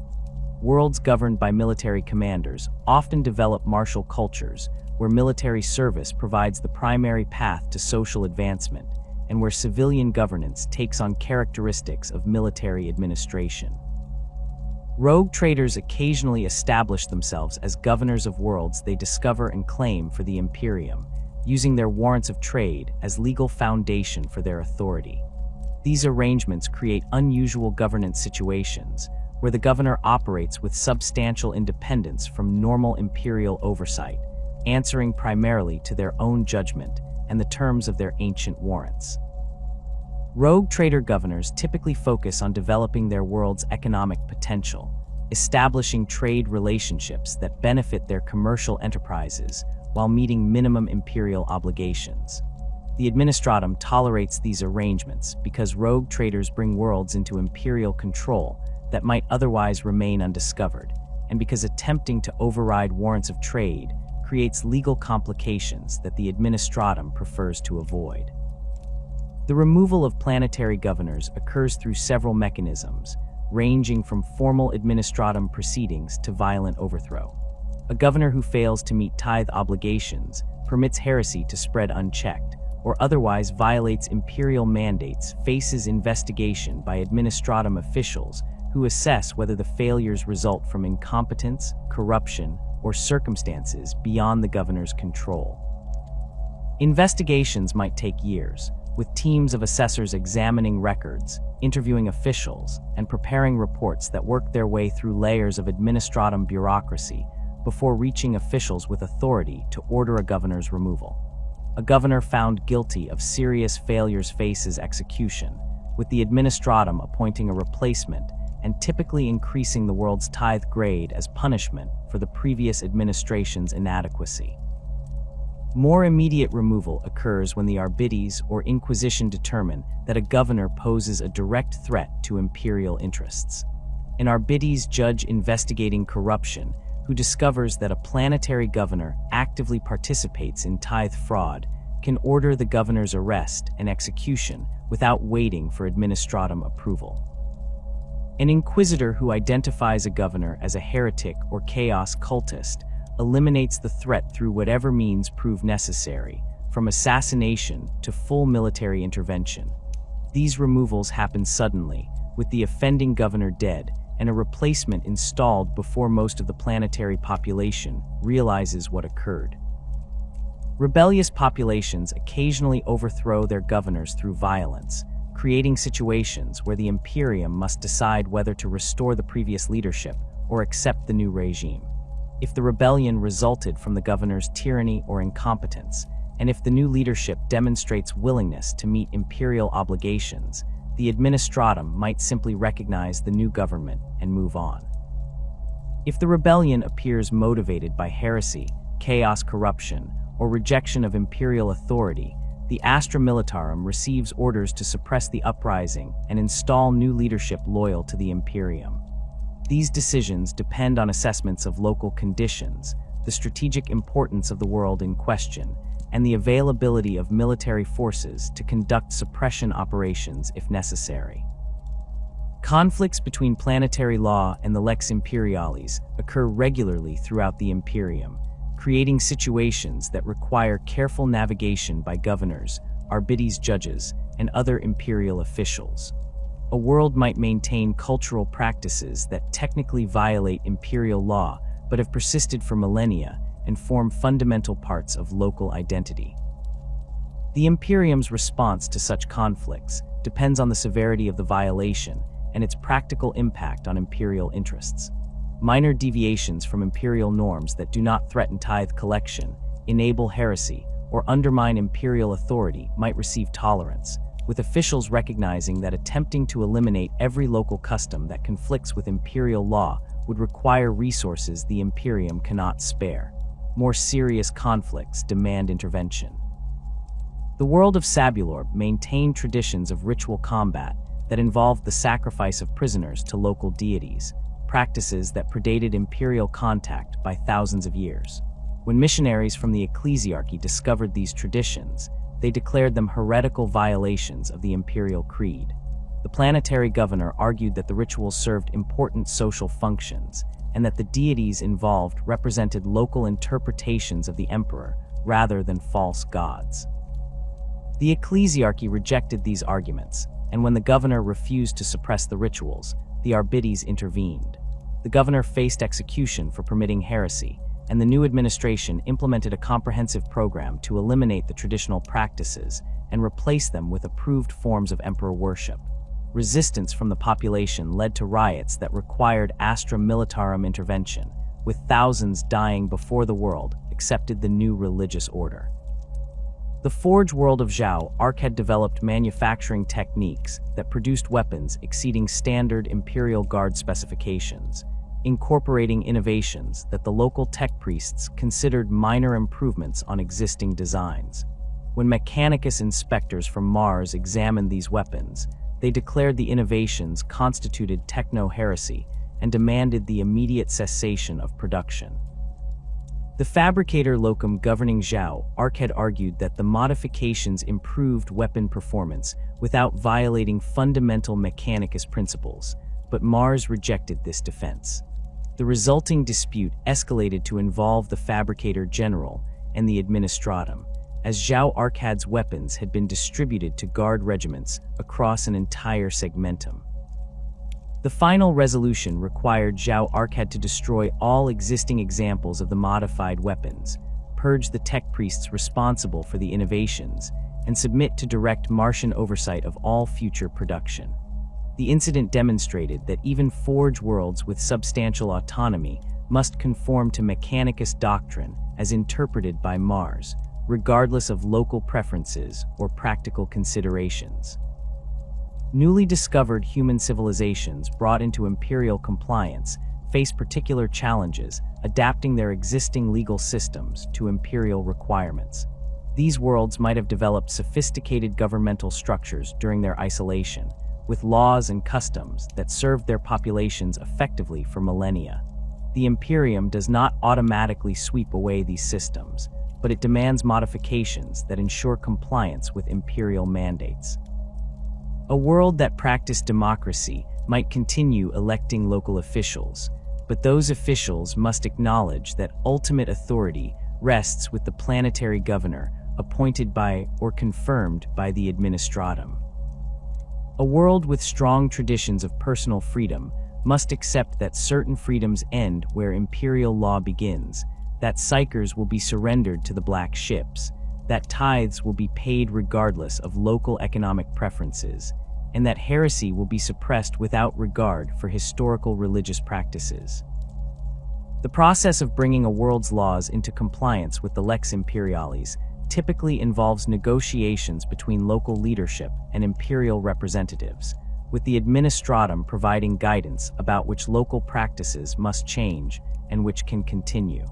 These negotiations can extend for decades as both sides work through the implications of imperial membership. A world might receive a grace period to implement required changes, allowing time for populations to adapt to new requirements and for local governments to establish the administrative structures necessary for imperial compliance. Worlds that resist required changes or fail to implement them within agreed timeframes face escalating pressure from imperial authorities, culminating in military intervention if necessary. The diversity of legal systems across imperial worlds creates complications for individuals who travel between systems, as practices legal on one world might constitute serious crimes on another. A merchant who operates successfully on a civilized world with relatively liberal trade laws might find themselves arrested for heresy on an ecclesiarchy-dominated world where commercial activities require religious approval. A soldier from a hive world accustomed to gang law might struggle to adapt to the rigid hierarchies of a military governor's domain. The Imperium provides no universal code of conduct that applies consistently across all worlds, leaving travelers to navigate local laws and customs as best they can. Imperial officials, military personnel, and others who operate across multiple worlds develop expertise in recognizing local variations and adapting their behavior accordingly, though mistakes still occur with consequences ranging from minor embarrassment to execution, depending on the severity of the violation and the temperament of local authorities. The Inquisition exists as the Imperium's ultimate safeguard against threats that conventional imperial institutions cannot adequately address, an organization that operates outside normal legal structures with authority derived directly from the Emperor's will. This positioning grants inquisitors powers that supersede nearly all other imperial officials, allowing them to investigate any individual or organization, commandeer whatever resources they require, and pass judgment without appeal. The Inquisition's founding occurred during the aftermath of the Horus Heresy, when Malcador the Sigillite recognized that the Imperium faced threats requiring an organization capable of operating in absolute secrecy with unlimited authority to root out corruption wherever it appeared. The four original Inquisitors Malcador selected received authority to act in the Emperor's name, investigating threats from within and without, answerable only to the Emperor himself and to each other through mechanisms of internal oversight that would develop over subsequent millennia. The legal foundation of inquisitorial authority rests on the principle that certain threats to the Imperium prove so dangerous that normal legal procedures and institutional boundaries become obstacles rather than safeguards. A planetary governor might be a chaos cultist. An administratum official might serve genestealer masters. A respected military commander might harbor heretical beliefs that compromise their loyalty. Conventional investigations conducted through official channels alert suspects and provide opportunities for corruption to spread or for guilty parties to eliminate evidence and flee. The Inquisition operates without such constraints, conducting investigations in complete secrecy and revealing their presence only when they choose to make arrests or eliminate targets. This extraordinary authority carries corresponding responsibility. An inquisitor who abuses their power, pursues personal vendettas rather than legitimate threats, or falls to the very corruption they are charged with fighting, becomes a threat requiring elimination by their fellow inquisitors. The mechanisms for oversight and accountability within the Inquisition operate through informal networks and the authority of senior inquisitors rather than through codified procedures, reflecting the organization's fundamental nature as an instrument of the emperors rather than a conventional imperial institution bound by bureaucratic regulations.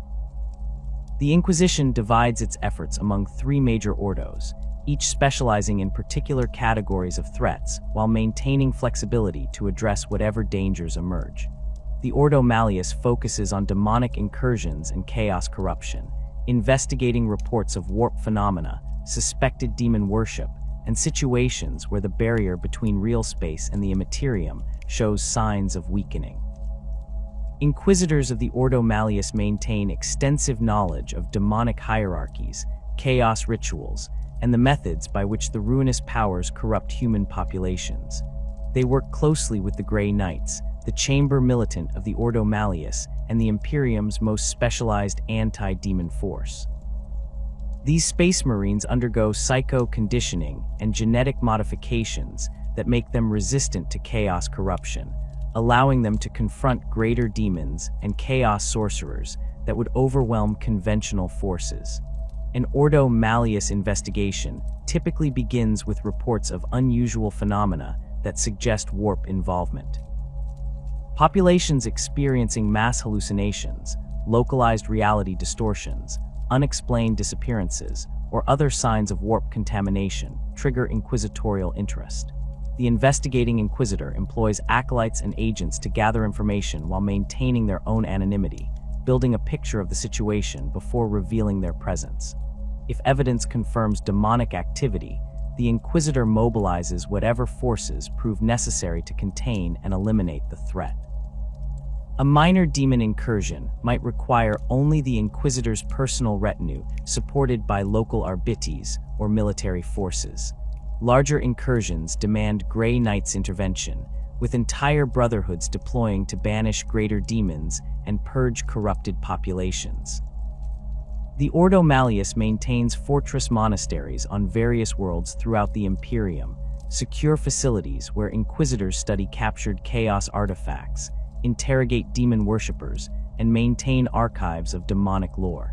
These installations employ extensive protective wards and psychic barriers to prevent the artifacts they house from corrupting those who study them.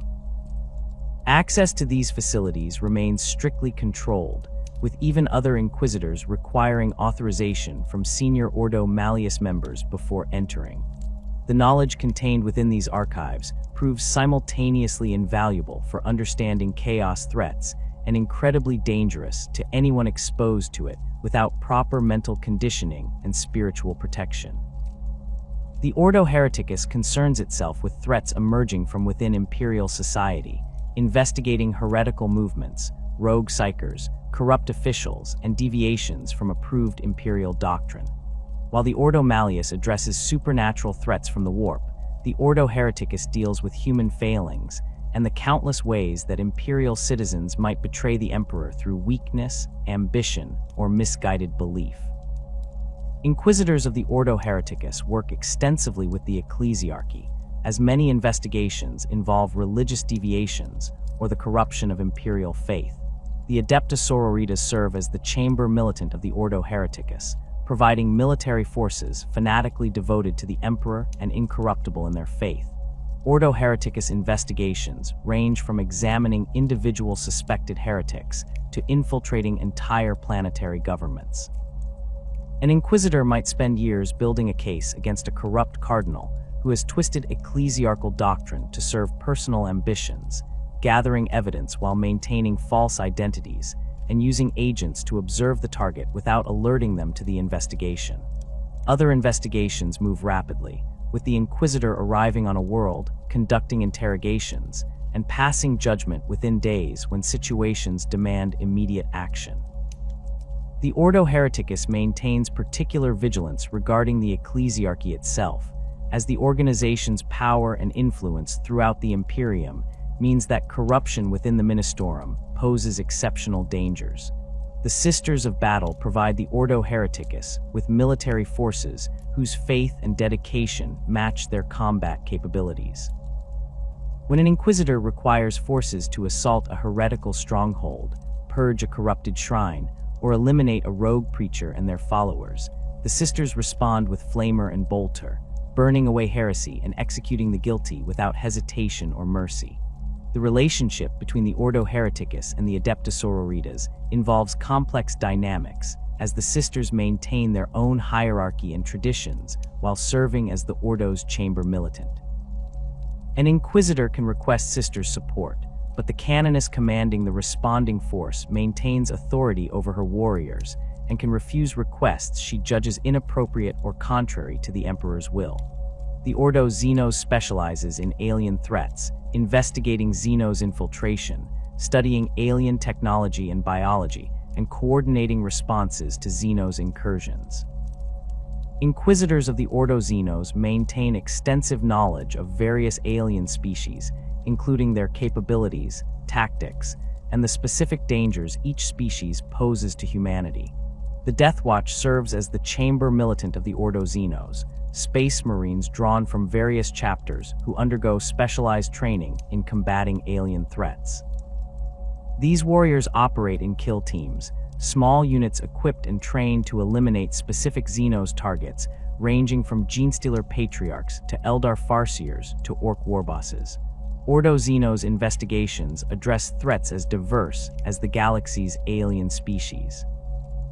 Genestealer cult infiltration represents a recurring challenge, as these organisms operate through multi-generational corruption that remains hidden until the cult rises in coordinated rebellion, timed to coincide with Tyrannid Hive fleet arrivals. An Ordo Xenos inquisitor investigating suspected Genestealer activity examines patterns in criminal reports, disappearances, and social disruptions that might indicate cult presence. The investigation requires careful work, as premature action alerts the cult and drives them deeper underground, while delayed action allows the infestation to spread. Once the Inquisitor confirms cult presence and identifies key members, they coordinate strikes designed to eliminate the cult's leadership and break the organization before it can trigger its uprising. The Inquisition's authority to commandeer imperial resources extends across nearly all organizations and institutions. An Inquisitor investigating a threat can requisition Astra Militarum regiments, demand Imperial Navy support, seize control of Administratum facilities, and direct Arbites forces as they see fit. This authority exists without formal limits, as the Inquisition operates on the principle that threats to the Imperium supersede all other considerations. A planetary governor must comply with inquisitorial demands, even if those demands disrupt tithe collection or local governance. An Administratum official must provide whatever records or assistance an Inquisitor requires, regardless of bureaucratic procedures or confidentiality protocols. Refusal to cooperate with an Inquisitor constitutes obstruction of an imperial investigation, an offense that can result in immediate execution. The practical exercise of this authority requires judgment and political awareness from Inquisitors. While they possess the legal power to commandeer any imperial resources, doing so carelessly creates enemies and complications that can undermine investigations. An Inquisitor who requisitions an entire guard regiment for a minor investigation wastes military resources and generates resentment from commanders whose forces get diverted from their assigned missions. An Inquisitor who seizes control of Administratum facilities without clear justification disrupts imperial governance and creates bureaucratic chaos that persists long after the investigation concludes.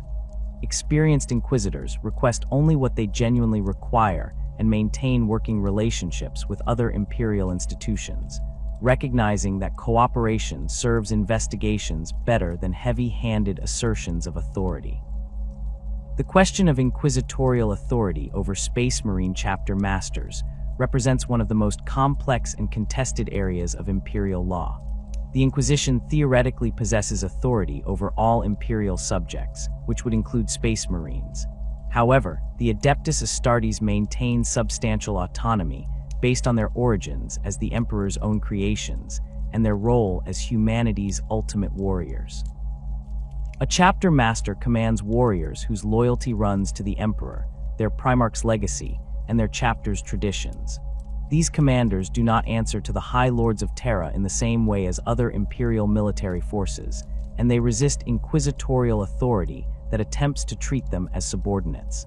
Inquisitors investigating suspected heresy or corruption within Space Marine chapters face significant challenges. A chapter master who refuses to cooperate with an investigation cannot simply be arrested or executed like a planetary governor or administratum official. The Space Marines loyal to that chapter master will defend him, and the Inquisitor lacks forces capable of overwhelming an entire chapter. Even if the Inquisitor can prove the chapter master's guilt, removing him requires political maneuvering and the cooperation of other imperial institutions. The Inquisitor might present evidence to other chapter masters, request support from loyalist chapters, or appeal to the High Lords for military intervention. These processes take time and involve negotiations between powerful individuals and organizations, very different from the summary authority Inquisitors exercise over conventional imperial citizens. Historical examples demonstrate both successful inquisitorial investigations of Space Marine chapters and catastrophic failures when Inquisitors overreached their practical authority. The months of shame following the First War for Armageddon saw Inquisitor Gesme Cisneros attempt to purge Imperial Guard regiments and civilian populations that had witnessed demonic incursions during the war. When the Space Wolves chapter master Logan Grimnar objected to these purges and protected survivors, Cisneros declared the Space Wolves tainted by their contact with demons. The resulting conflict between the Inquisition and the Space Wolves involved naval battles, assassinations, and political maneuvering that lasted months before other imperial institutions brokered a resolution. The incident demonstrated that inquisitorial authority has practical limits when confronting Space Marine chapters willing to resist, and that conflicts between these powerful institutions can threaten imperial interests more than the original threats being investigated. The Inquisition's authority to declare exterminatus represents its most extreme power, the ability to order the complete destruction of worlds when threats prove too severe for any other response to contain. Exterminatus involves the systematic elimination of all life on a planet through various methods, including cyclonic torpedoes that trigger catastrophic geological upheaval, virus bombs that kill all biological matter, and sustained orbital bombardment that renders worlds uninhabitable. The decision to declare exterminatus carries enormous weight, as it involves sacrificing potentially billions of imperial citizens and whatever resources the world produces. Inquisitors make these decisions when chaos corruption spreads too deeply to purge through conventional means, when demonic incursions threaten to transform worlds into permanent warp rifts, or when genestealer infestations reach the point where tyrannid invasion becomes inevitable. The process of declaring exterminatus involves no formal approval requirements, as Inquisitors possess the authority to make this decision based on their judgment of the threat. However, most Inquisitors consult with colleagues before ordering such extreme action, recognizing that exterminatus represents a failure of other containment methods and that the decision will face scrutiny from other Inquisitors. An Inquisitor who declares exterminatus must be prepared to justify that decision, demonstrating that the threat warranted such drastic response and that no viable alternatives existed.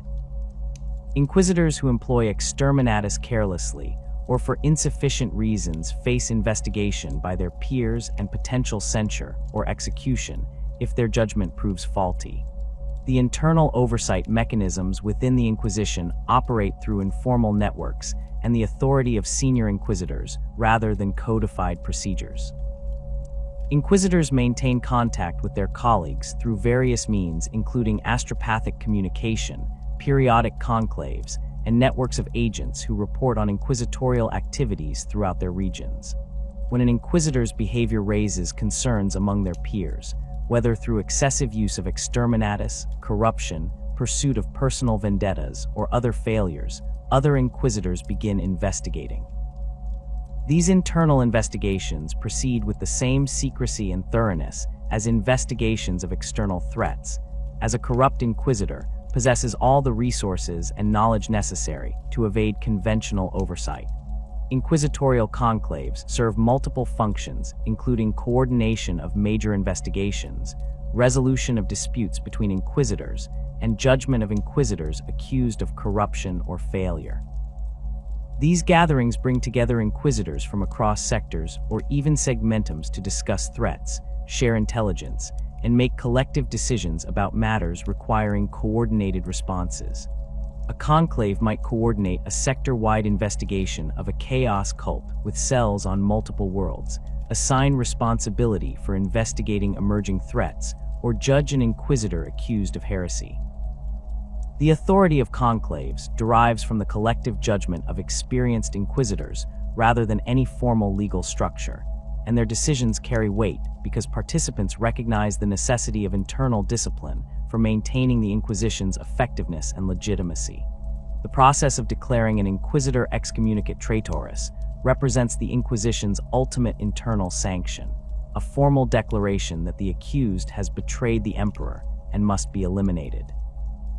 This declaration typically emerges from conclave proceedings where evidence of corruption, heresy, or catastrophic failure of duty gets presented and debated.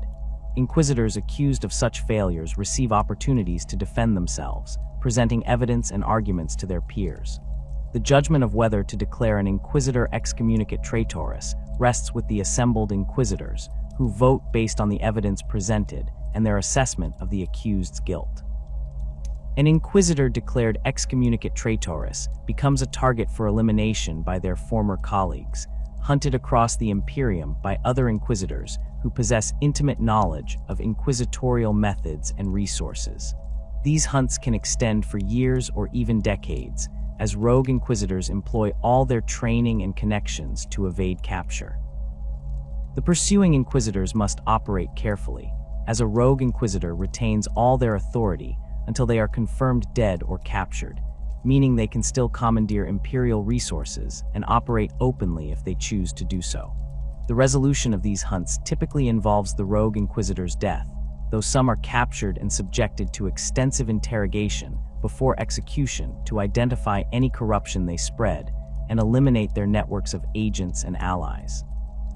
Historical purges within the Inquisition demonstrate the organization's willingness to police itself, even when doing so requires the elimination of significant numbers of its own members. The plague of unbelief in the 36th millennium saw the Inquisition split over questions of how to address the crisis, with different factions advocating contradictory approaches. The resulting internal conflict involved inquisitors declaring each other excommunicate traitoris, assassinations, and the destruction of entire inquisitorial facilities before the situation resolved. The purge eliminated dozens of inquisitors and their retinues, demonstrating that the Inquisition prioritizes its mission over the survival of individual members when internal conflicts threaten its effectiveness.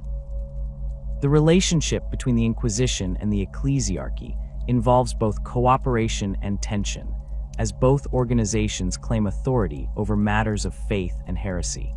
The ecclesiarchy maintains that religious doctrine falls within its purview, that cardinals and other ministorum officials possess the authority to identify and address heresy within the imperial creed.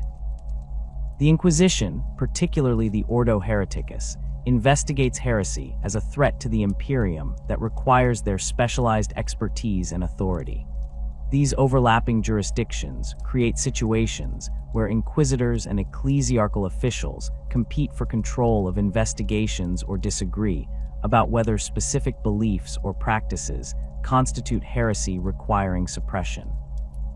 Experienced inquisitors and ecclesiarchal officials navigate these tensions through cooperation and respect for each other's expertise.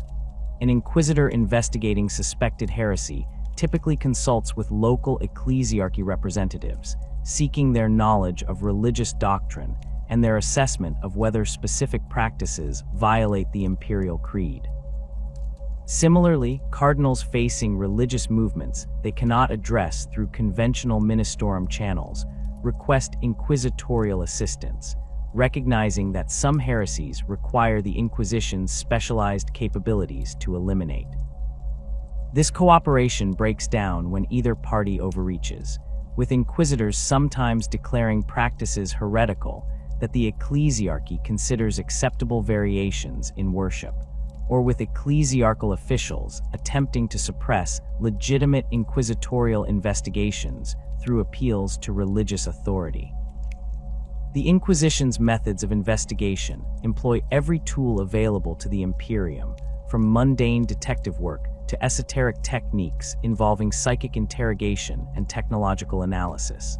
An investigation might begin with an inquisitor arriving on a world in disguise, adopting a false identity, and spending months or years observing suspects and gathering information.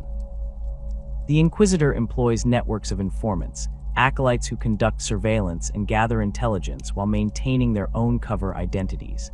These agents report through secure channels, building a comprehensive picture of the situation without alerting targets to the investigation's existence.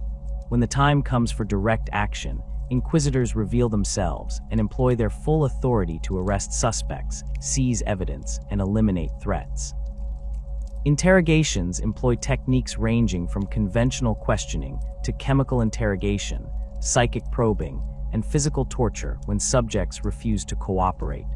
The Inquisition maintains that the information gained through these methods justifies whatever suffering subjects endure, as threats to the Imperium must be identified and eliminated regardless of the cost to individuals. Suspects who provide useful information might receive mercy in the form of quick execution rather than extended torture or servitorization. Those who resist or attempt to deceive their interrogators face increasingly severe methods until they break or die, with their deaths considered acceptable losses in the pursuit of information that might save billions. The Astra Militarum operates under a legal framework distinct from civilian imperial law, recognizing that military forces require discipline and command structures that cannot function under the same procedures governing planetary populations. The Tactica Imperialis serves as the foundational doctrinal text governing Imperial Guard operations, a massive compendium of tactical principles, organizational structures, and operational procedures accumulated over 10 millennia of warfare across every conceivable battlefield environment. This document exists in countless versions and editions, with different interpretations circulating among various Guard commands and regimental traditions. The core principles remain consistent across these variations, establishing how Imperial Guard forces organize themselves, conduct operations, and maintain discipline under conditions ranging from conventional warfare to desperate last stands against overwhelming odds. Imperial Guard regulations supplement the Tactica Imperialis with specific rules governing conduct, discipline, and the relationship between ranks. These regulations address everything from proper uniform wear to the chain of command during combat operations to the procedures for requisitioning supplies from Adeptus Munitorum stocks. A newly raised regiment receives copies of relevant regulations along with their initial equipment issue, though the level of detail and comprehensiveness varies enormously. Elite regiments from civilized worlds might receive extensive documentation covering every aspect of military life, while regiments raised from feral worlds might receive simplified versions focusing on essential discipline and basic tactical principles. The expectation remains that officers understand these regulations thoroughly and enforce them within their commands, maintaining the discipline necessary for effective military operations. The legal authority within Imperial Guard regiments flows through a rigid hierarchy that concentrates power in officers while providing mechanisms for maintaining discipline at all levels. A regimental colonel commands their entire regiment with authority approaching that of a planetary governor within the limited domain of their military force. The colonel issues orders, assigns missions to subordinate units, allocates resources, and maintains discipline through a staff of officers who execute their commander's intent. Company captains command their companies with similar authority over their more limited domains, while platoon lieutenants and sergeants maintain discipline and tactical control at even smaller unit levels.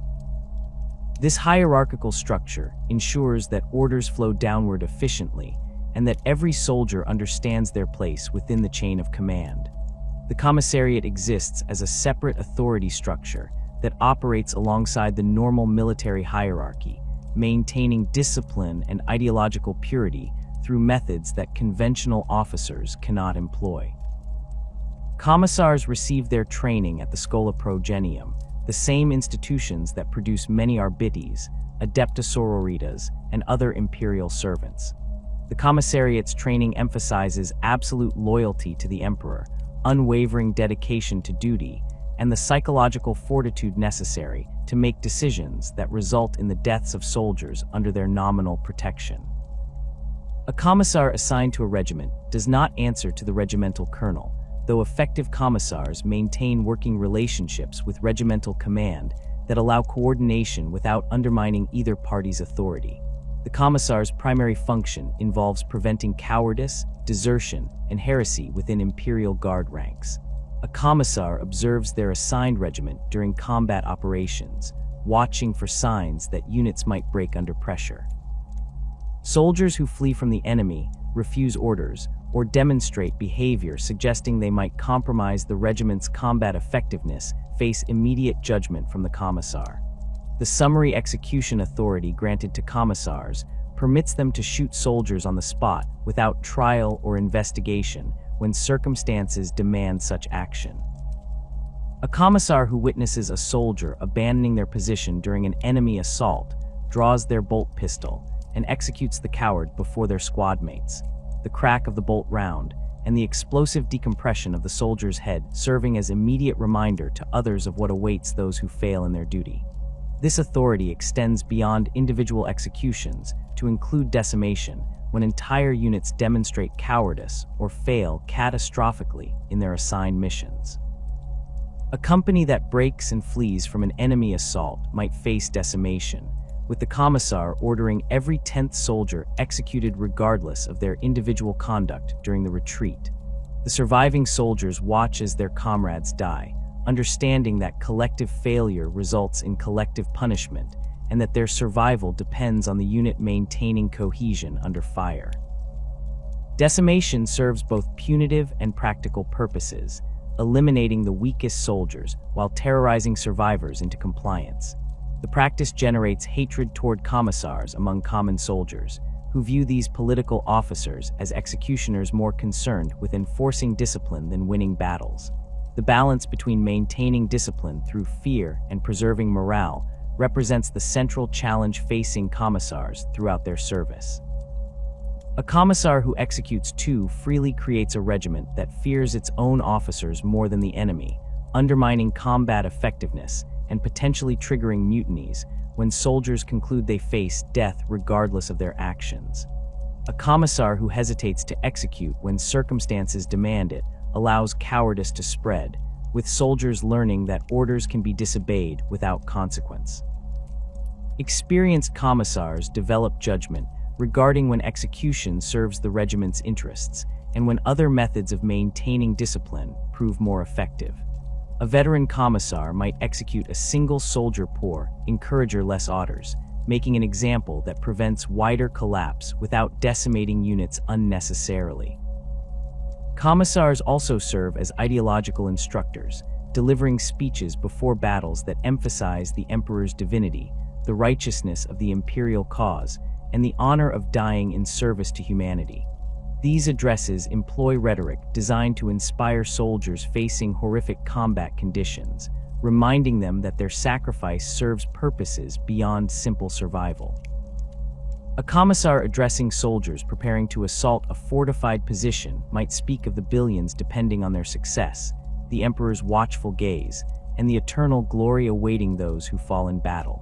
The effectiveness of these speeches varies based on the commissar's oratory skills and the soldier's receptiveness, but the practice remains standard across the Astra Militarum as a method of maintaining morale and ideological commitment. The relationship between commissars and regimental officers operates through informal accommodation rather than clearly defined protocols. A colonel who maintains effective discipline within their regiment faces minimal commissar interference, as the commissar recognizes that the colonel's methods achieve the necessary results.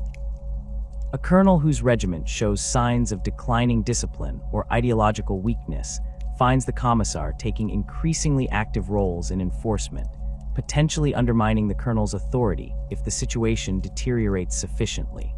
Smart colonels maintain regular communication with their assigned commissars, coordinating responses to discipline problems, and ensuring that both parties understand each other's concerns and methods.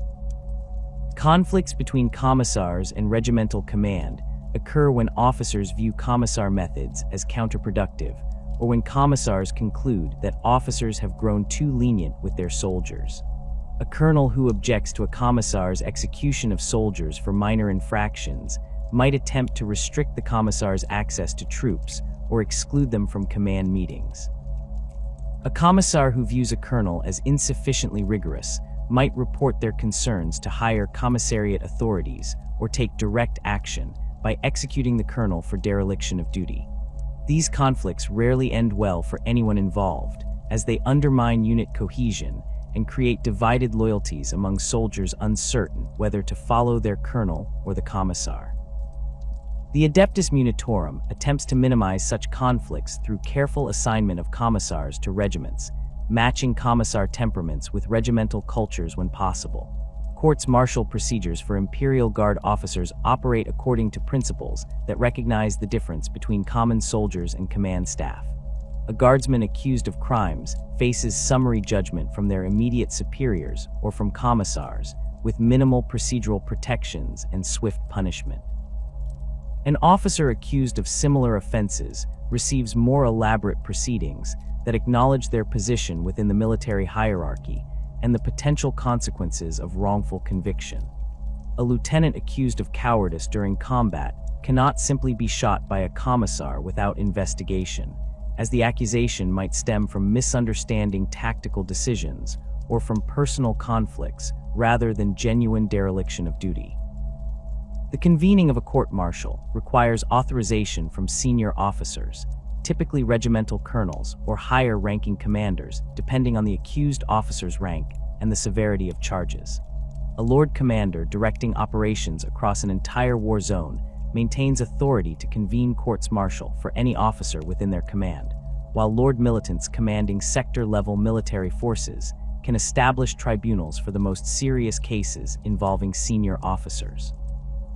The composition of these tribunals typically includes 3 to 5 officers of equal or higher rank than the accused, ensuring that judgment comes from peers who understand the pressures and complexities of military command.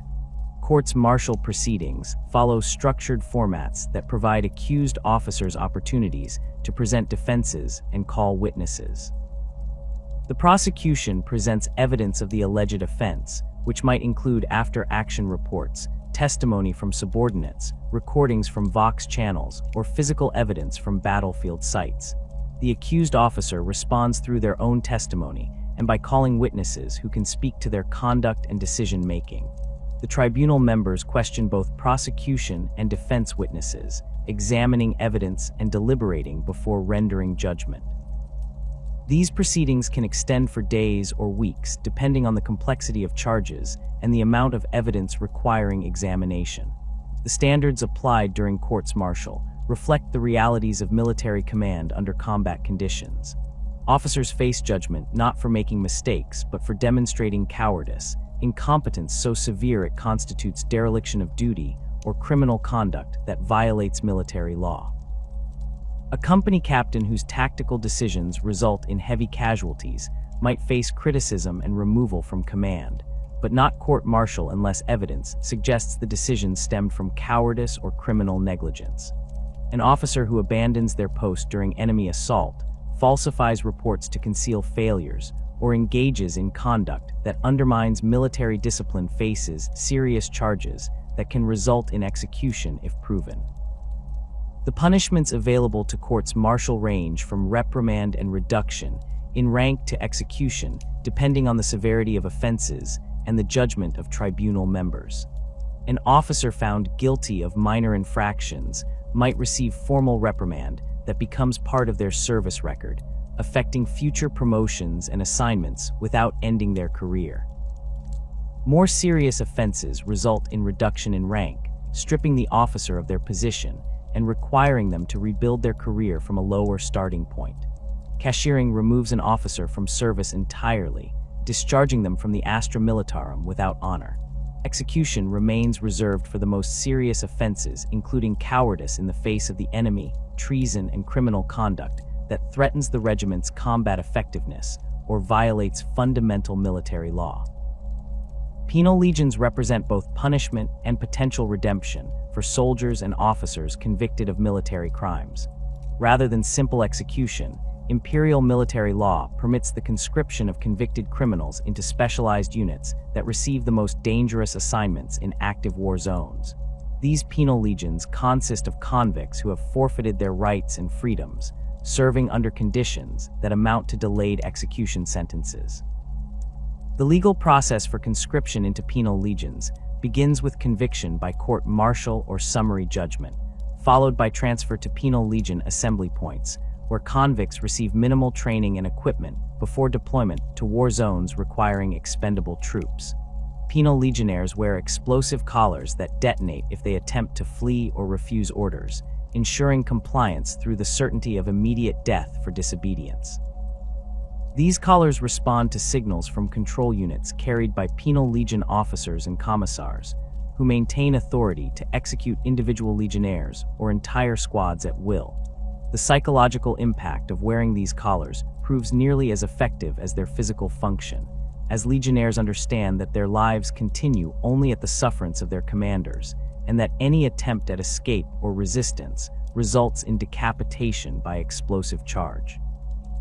The assignments given to penal legions reflect their expendable status within imperial military planning. Penal units conduct frontal assaults against heavily fortified positions, clear minefields by advancing through them until the mines detonate, and generally serve as cannon fodder that absorbs enemy fire, while regular Imperial Guard units maneuver into more advantageous positions. A Lord Commander planning an assault on an enemy fortress might assign penal legions to attack the main gates, drawing defensive fire and forcing the enemy to commit reserves, while regular Guard regiments infiltrate through less defended approaches. The casualties among penal legionnaires in such operations typically approach 100%, with survivors considered fortunate rather than skilled.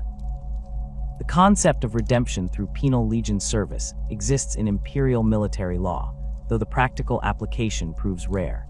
A legionnaire who survives multiple combat operations and demonstrates genuine loyalty to the Imperium might receive consideration for pardon and transfer to regular Guard units.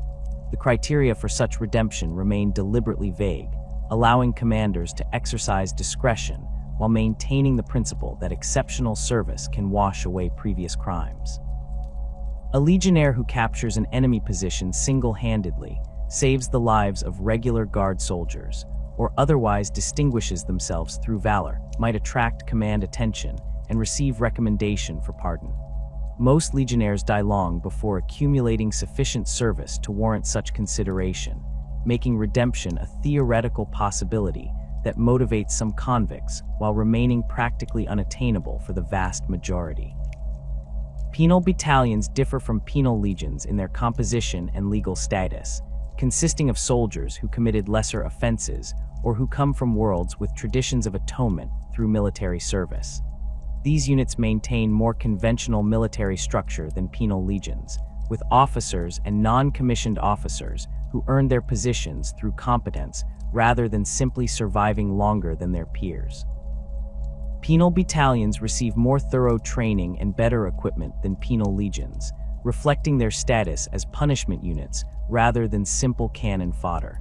A soldier convicted of minor infractions like insubordination or theft might serve in a penal battalion for a fixed term, returning to regular service after completing their sentence if they survive. The Death Corps of Krieg represents a unique case within imperial military law, a regiment that maintains a culture of atonement despite not being a penal legion in any legal sense. The Kriegers volunteer for service in regiments known for accepting the most dangerous assignments and suffering casualty rates that would break other formations.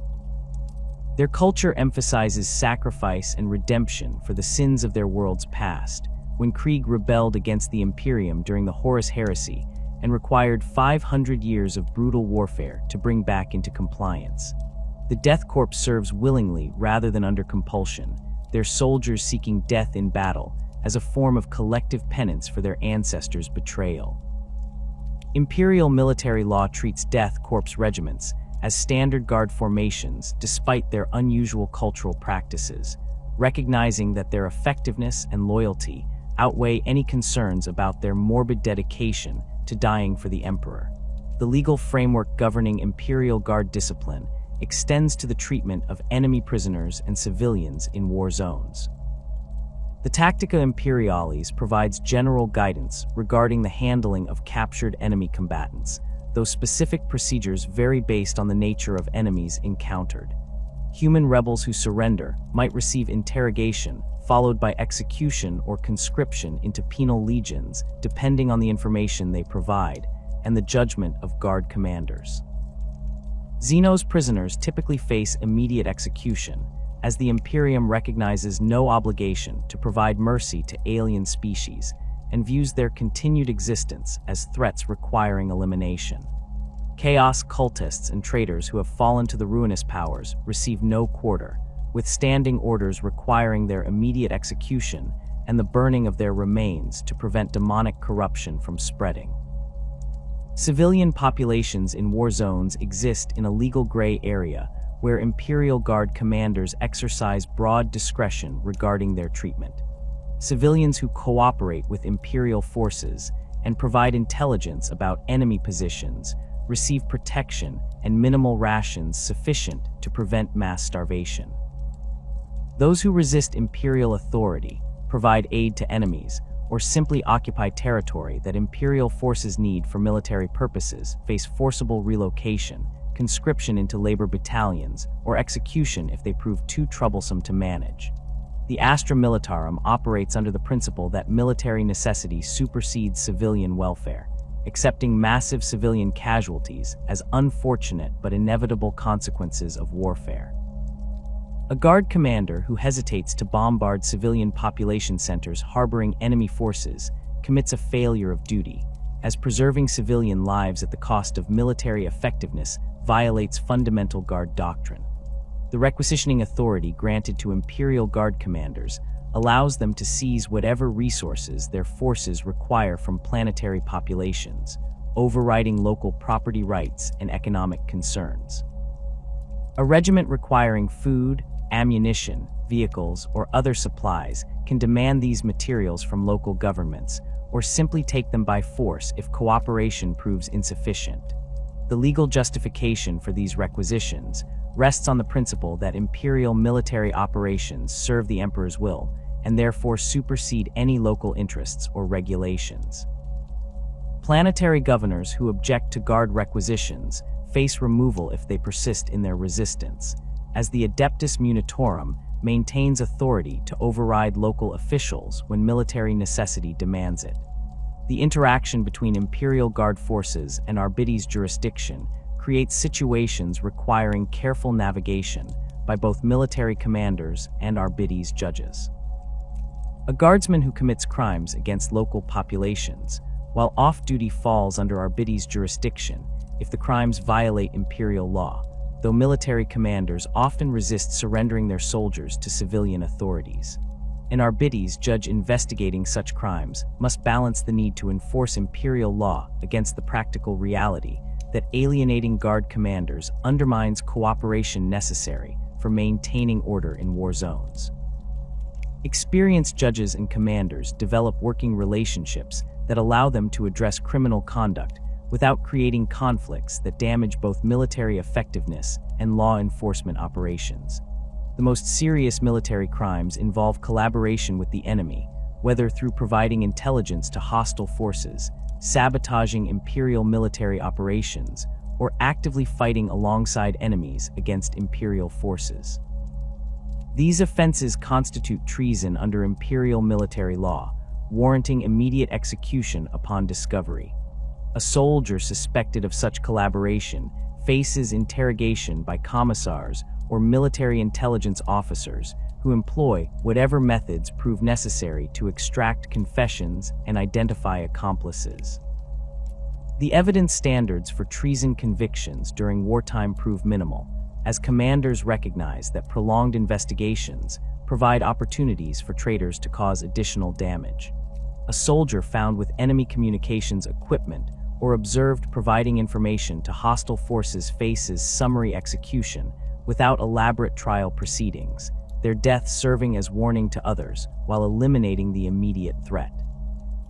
Mutiny represents another category of military crime that imperial law treats with extreme severity. A mutiny occurs when soldiers collectively refuse orders, attempt to overthrow their officers, or otherwise act in organized defiance of military authority. The causes of mutinies vary from legitimate grievances about impossible orders to chaos corruption that turns entire units against the Imperium. Imperial military law makes no distinction between justified and unjustified mutiny, treating all organized resistance to authority as crimes warranting the harshest punishment. A unit that mutinies faces decimation at minimum, with ringleaders executed and survivors transferred to penal legions. Entire regiments that mutiny might face complete disbandment and execution of all personnel if the mutiny appears to stem from widespread corruption, or if commanders conclude the unit cannot be salvaged.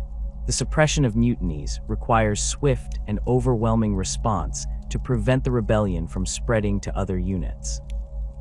Commissars attached to mutinous units attempt to restore order through summary executions of visible ringleaders, shooting soldiers who openly defy orders and demanding that others return to duty.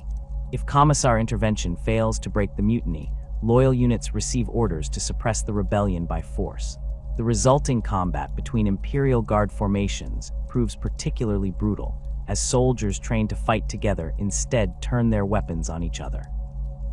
The suppression of a regimental mutiny might require artillery bombardment of the mutineers' positions, armored assaults that crush resistance through overwhelming firepower, and systematic execution of survivors to ensure the rebellion ends completely. The Space Marines occupy a position within Imperial governance that defies simple categorization, existing simultaneously as the Emperor's most loyal servants, and as organizations that operate largely beyond the legal structures binding other imperial institutions. This unique status traces its origins to the Emperor's creation of the Primarchs and the Space Marine Legions during the Unification Wars and the Great Crusade. The Emperor designed these warriors as instruments of his will, genetic descendants carrying fragments of his own power and purpose.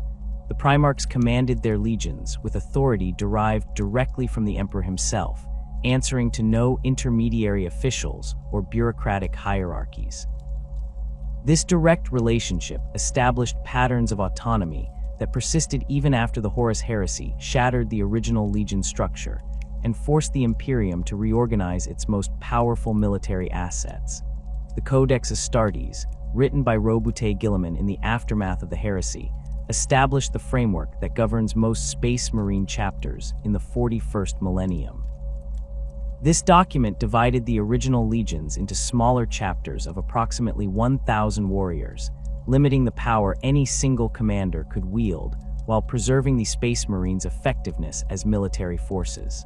The Codex established organizational structures, tactical doctrines, and principles of chapter governance that Guilliman intended to prevent the catastrophic betrayals that had nearly destroyed the Imperium. However, the Codex functioned as guidance rather than law in the conventional sense. Chapters that followed its precepts did so because they accepted Guilliman's wisdom and recognized the practical benefits of his organizational principles, not because any external authority could compel their compliance. Codex-compliant chapters maintain internal structures that reflect Guilliman's designs, organizing their warriors into 10 companies with specialized roles and capabilities. The first company consists of veterans who have proven themselves through centuries of warfare, authorized to wear Terminator armor and entrusted with the chapter's most dangerous missions. The second through fifth companies serve as battle companies, full-strength formations capable of independent operations with balanced complements of tactical, assault, and devastator squads. The 6th through 9th companies function as reserve formations, providing replacements for battle companies and deploying as needed to reinforce ongoing operations. The 10th company contains scouts, neophytes who have undergone the initial stages of transformation into Space Marines, but have not yet received their full implants and power armor. The chapter master commands this entire structure with authority that recognizes no superior except the Emperor himself. A chapter master determines where his warriors deploy, what threats they address, and how they conduct their operations without requiring approval from the High Lords of Terra, the Administratum, or any other imperial institution. This autonomy extends to internal chapter affairs, including the selection of new recruits, the training of initiates, the maintenance of chapter equipment and facilities, and the administration of justice when battle brothers violate chapter traditions or demonstrate behavior unworthy of their station. The chapter master consults with his captains and senior officers when making decisions, but the final authority rests with him alone. Non-codex chapters maintain even greater divergence from standard imperial military structures, operating according to traditions that predate Guilliman's reforms or that emerged from their unique circumstances and cultures.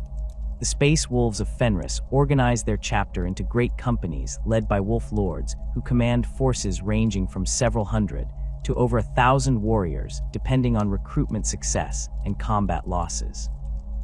These great companies operate with substantial independence from the chapter's overall leadership, with wolf lords making their own decisions about deployments and operations, while maintaining loose coordination with other great companies.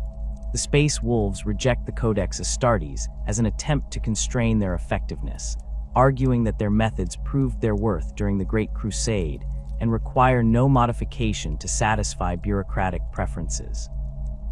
The Dark Angels maintain a chapter structure that appears Codex compliant on the surface, but conceals layers of secrecy and internal hierarchies that serve purposes other chapters do not share. The Inner Circle, consisting of the chapter master and senior officers who know the full truth about the fallen angels who betrayed the Legion during the heresy, directs operations aimed at hunting these traitors across the galaxy. This secret mission supersedes all other considerations for the Dark Angels, leading them to abandon battles, ignore calls for assistance, and operate according to priorities that make no sense to outside observers. The chapter maintains its own internal justice system for dealing with fallen angels who are captured, subjecting them to interrogation and execution without involving any external imperial authorities or acknowledging the existence of these prisoners to anyone outside the Inner Circle. The Black Templars reject the Codex's limitations on chapter size entirely, maintaining a crusading fleet-based chapter that numbers several thousand warriors organized into crusade fleets rather than conventional companies. These crusades operate independently across the galaxy, each led by a marshal who commands his own force and pursues his own interpretation of the chapter's eternal mission to purge the Emperor's enemies. The High Marshal coordinates these various crusades loosely, but the practical reality involves dozens of independent forces operating according to their commander's judgment. The Black Templars' size and organization technically violate the principles Guilliman established to prevent any single chapter from accumulating Legion-scale power, yet no imperial authority possesses the capability or willingness to force the Black Templars into compliance with regulations they have rejected for 10,000 years. Chapter homeworlds function as sovereign territories where Space Marine authority supersedes all other governance structures. A chapter that maintains a fortress monastery on a populated world effectively rules that world regardless of what nominal planetary government might exist. The chapter recruits from the population, requisitions whatever resources it requires, and administers justice according to its own traditions, without interference from Arbites judges or administratum officials. The populations of these worlds understand that they exist to support the chapter's needs, providing recruits, maintaining the fortress monastery support infrastructure, and accepting whatever demands the Space Marines make upon them. a planetary governor on a space marine homeworld functions as an administrator managing civilian affairs under the chapter's ultimate authority rather than as an independent ruler answering to Terra. Some chapters recruit from feral or feudal worlds where the population maintains primitive cultures deliberately preserved to produce warriors with the qualities space marines require. The Space Wolves recruit from Fenris, a death world where human tribes struggle for survival against hostile environments and dangerous predators. The tribal warriors who survive these conditions and demonstrate sufficient courage and strength receive selection for transformation into space marines, undergoing trials that kill most candidates before they even begin the implantation process. The Space Wolves maintain no interest in civilizing Fenris or improving conditions for its population, as the harsh environment produces exactly the type of recruits the chapter needs. Any attempt by Imperial authorities to intervene in Fenrisian affairs or modify the world's culture would face immediate and violent rejection from the Space Wolves, who view their recruiting grounds as sacrosanct. The internal justice systems within Space Marine chapters operate according to traditions that vary enormously between chapters, but share common elements derived from their nature as warrior brotherhoods. A Space Marine who violates chapter regulations, demonstrates cowardice, or brings dishonor upon his brother's faces judgment from his superiors according to procedures established by chapter tradition. Minor infractions might result in additional training, assignment to undesirable duties, or formal reprimand from company officers. More serious violations warrant investigation by the chapter's chaplains, the spiritual leaders who maintain the chapter's traditions and ensure that battle brothers remain loyal to the Emperor and their Primarch's legacy. A chaplain investigating suspected misconduct examines evidence, questions witnesses, and determines whether the accused Space Marine violated chapter law.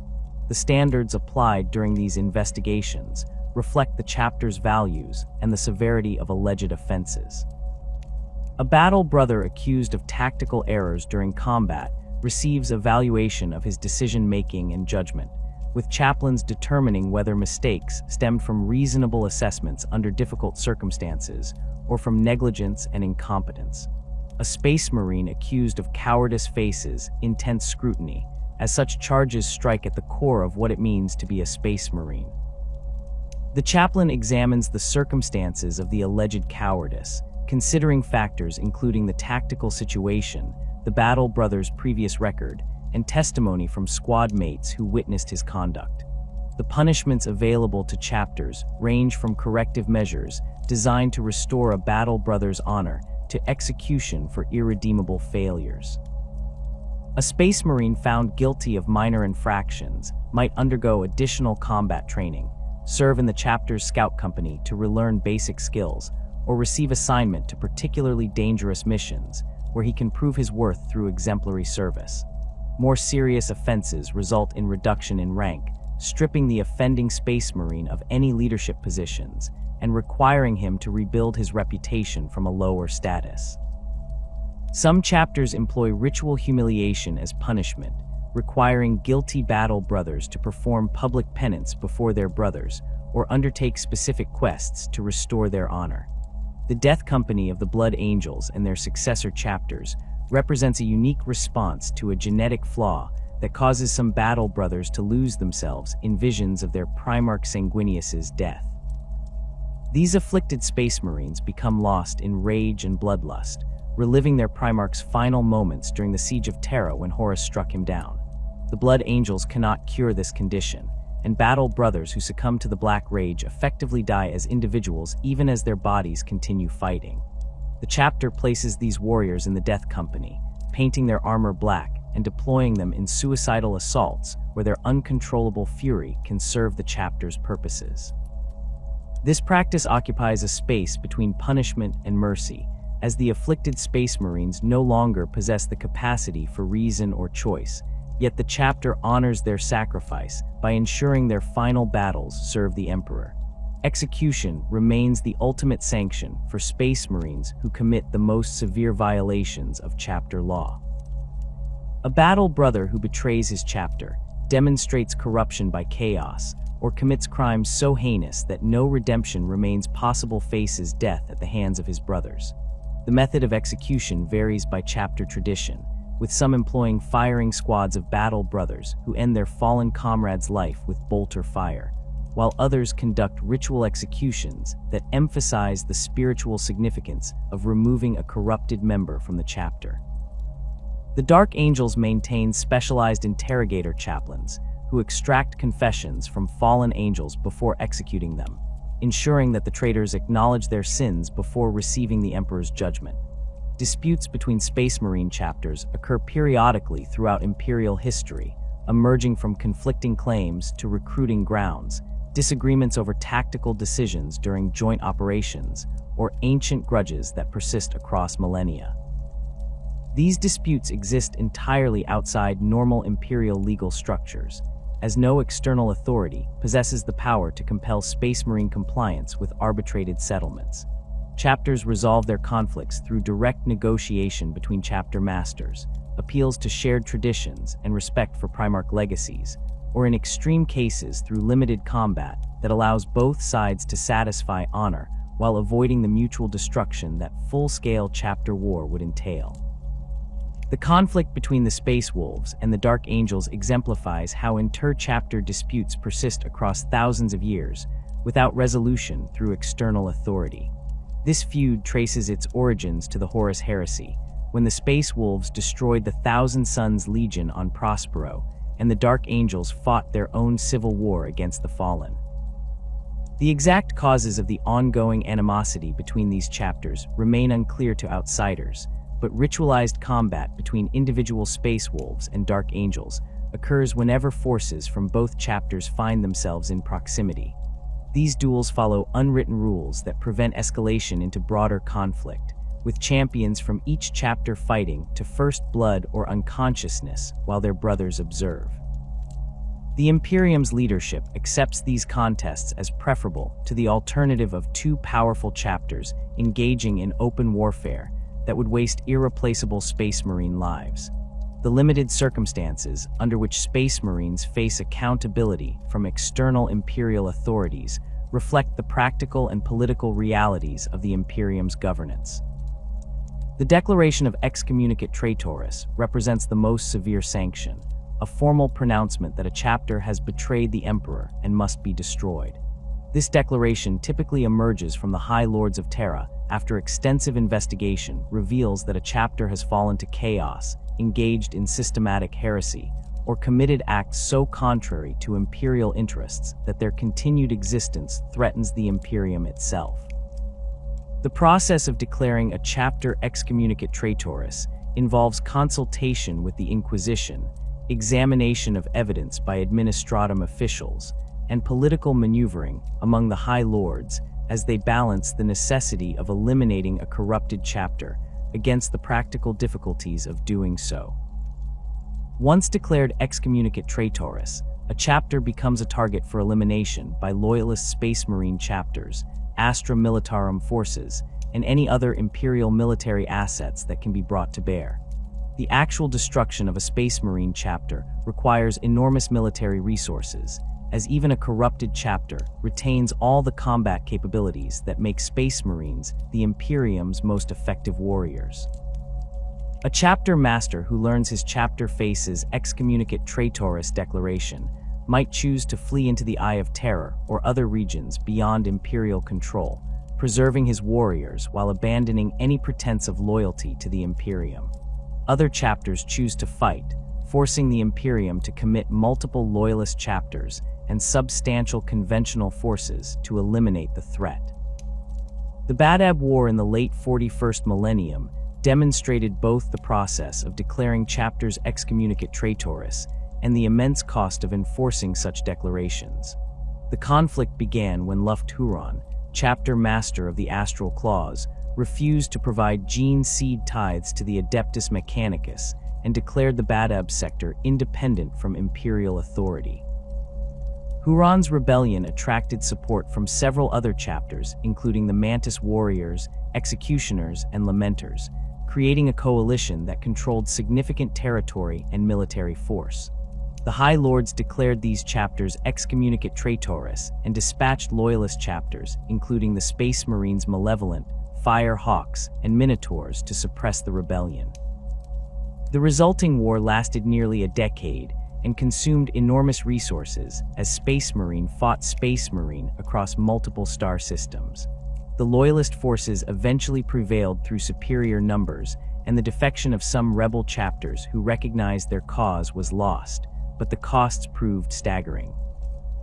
The Astral Claws suffered near total destruction, with Huron and a handful of survivors fleeing into the Maelstrom, where they became the Red Corsairs, a chaos warband that continues raiding Imperial space. The Lamenters received a century-long penitent crusade rather than complete destruction, recognizing that they had been manipulated into rebellion rather than actively choosing betrayal. The Badab War illustrated that even when the Imperium possesses clear legal authority to destroy a chapter, the practical execution of that authority requires years of warfare and the commitment of irreplaceable Space Marine forces. Inquisitorial investigation of Space Marine chapters represents another mechanism through which external authority theoretically holds chapters accountable, though the practical enforcement of inquisitorial findings proves extremely difficult. An inquisitor who suspects a chapter of heresy, corruption, or other serious violations can investigate using all the resources and authority the Inquisition commands. However, Space Marine chapters typically refuse to cooperate with such investigations unless the Inquisitor presents compelling evidence that genuinely concerns the chapter's leadership. A chapter master who believes his chapter has nothing to hide might permit limited inquisitorial access to chapter facilities and records, but he maintains authority to restrict what the Inquisitor can examine and to expel the Inquisitor if their investigation appears to exceed reasonable bounds. An Inquisitor who concludes that a chapter harbors heresy or corruption faces the challenge of enforcing their findings without the military force necessary to compel Space Marine compliance. The Inquisitor might present evidence to other chapters, requesting that they investigate their potentially corrupted brothers and take appropriate action. This approach proves effective when the evidence clearly demonstrates serious problems, as Space Marines take threats to their honor and loyalty seriously. However, chapters generally resent external accusations and resist inquisitorial pressure to police each other, viewing such demands as attempts to undermine Space Marine autonomy. An Inquisitor who pushes too aggressively risks creating conflicts that damage the Imperium more than the original suspected corruption. The months of shame following the First War for Armageddon exemplified the catastrophic consequences when inquisitorial authority and Space Marine autonomy collide without room for compromise. After Space Marines from multiple chapters, including the Space Wolves, fought alongside Imperial Guard forces to repel a demonic invasion of Armageddon, Inquisitor Cisneros ordered the execution of all Guard survivors and the sterilization of civilian populations who had witnessed demonic manifestations. Logan Grimnar, the Space Wolves' Great Wolf, rejected these orders and protected survivors, arguing that the soldiers and civilians had fought loyally and deserved better than execution as reward for their service. Cisneros declared Grimnar and the Space Wolves tainted by their contact with demons and their refusal to accept inquisitorial authority.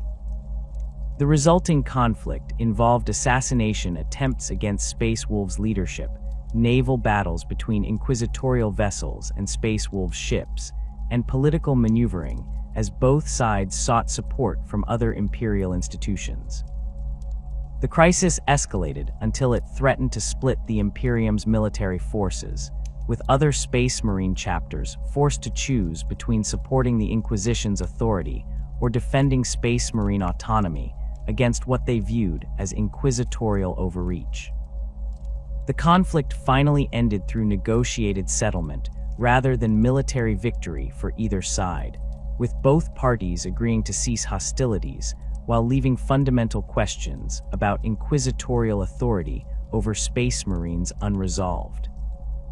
This incident demonstrated that while Inquisitors theoretically possess authority over all Imperial subjects, including Space Marines, the practical enforcement of that authority against a Space Marine chapter willing to resist proves nearly impossible without support from other chapters. The Inquisition lacks the military forces necessary to destroy a chapter through its own resources, and attempts to compel other chapters to serve as enforcement arms risk, creating exactly the kind of inter-chapter conflicts that threaten the Imperium's stability.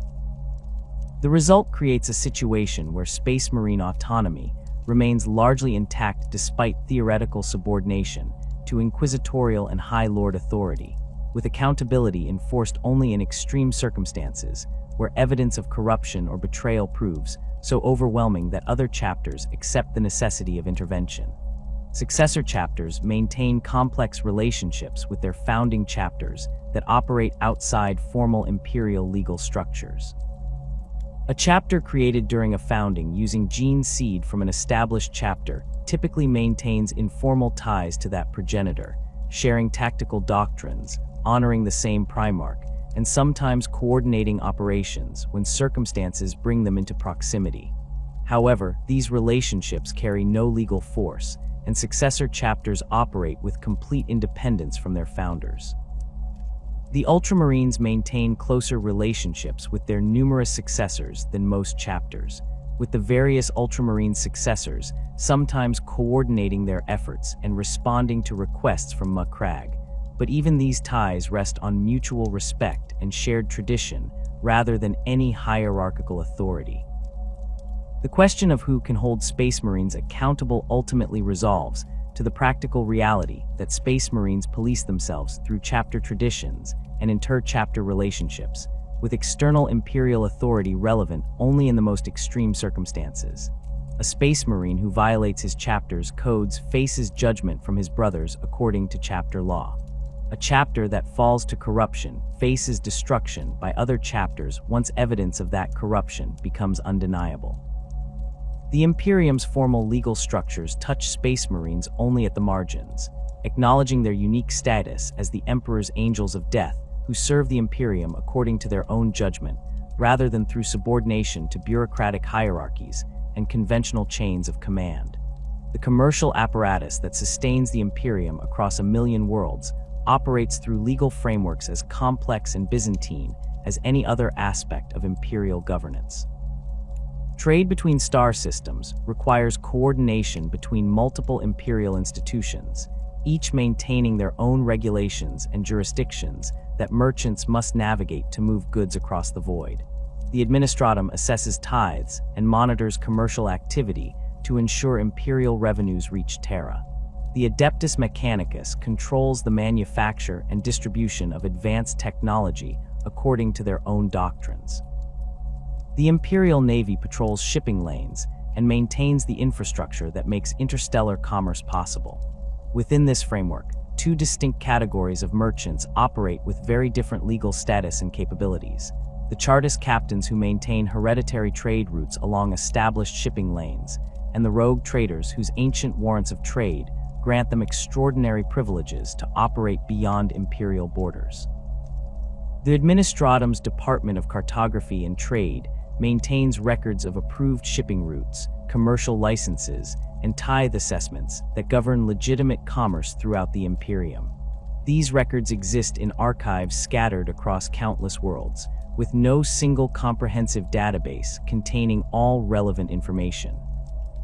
A merchant seeking to establish new trade relationships must navigate layers of bureaucracy to obtain necessary permits, pay required fees, and demonstrate compliance with regulations that vary between sectors and subsectors. The process of obtaining commercial authorization can take years as petitions work their way through administratum hierarchies, with clerks examining applications, consulting precedents, and preparing reports that require approval from officials who may be located systems away from where the actual trade will occur. Tithe assessment forms the foundation of imperial commercial regulation, as the Administratum must track economic activity to determine appropriate taxation levels and ensure worlds meet their obligations to Terra. Assessor teams visit imperial worlds periodically to conduct surveys of agricultural production industrial output, population levels, and resource availability. These assessments determine tithe grades that classify worlds according to their productive capacity and strategic importance. An exactis extremis world provides its entire output to imperial needs, typically a forge world or strategic facility whose production serves military purposes. Aptus non-worlds produce minimal surplus beyond their own needs and owe token tithes acknowledging imperial sovereignty without significantly contributing to imperial resources. Most worlds fall somewhere between these extremes, with tithe grades determining what portion of their production must be surrendered to imperial authorities. The calculation of appropriate tithe levels involves examining decades of economic data, comparing current production to historical trends, and adjusting for factors including war damage, natural disasters, and changes in planetary infrastructure. A world that suffers invasion by Xenos forces might receive temporary tithe reduction, while it rebuilds damaged facilities and replaces lost population. A world that discovers new mineral deposits or brings additional agricultural land into production faces increased tithe assessments reflecting its enhanced productive capacity. The Administratum approaches these assessments with the understanding that excessive taxation destroys worlds' ability to maintain themselves, while insufficient taxation deprives the Imperium of resources necessary for its survival. The balance proves difficult to achieve, and mistakes occur regularly with consequences ranging from economic hardship to outright rebellion when worlds conclude their tithe burdens exceed what they can bear. Tariffs and customs duties supplement tithe revenues, generating income from goods moving between star systems, while providing mechanisms for the Administratum to monitor and control commercial activity. Customs stations operate at major void ports throughout the Imperium, staffed by Administratum officials who examine cargo manifests, assess duties based on the nature and value of goods being transported, and search for contraband or unauthorized materials. The tariff schedules these officials apply fill volumes of regulations specifying rates for thousands of commodity categories, with different rates applying based on the origin and destination of goods, the trade routes being used, and various exemptions and special cases that merchants must understand to avoid excessive taxation. A merchant vessel arriving at a void port submits its cargo manifest to customs officials who verify the contents against what the ship's master declared. Inspectors board the vessel to examine cargo holds, checking that manifests accurately reflect what the ship carries and searching for contraband, including proscribed technology, Xenos artifacts, or goods being smuggled to avoid tariff payments.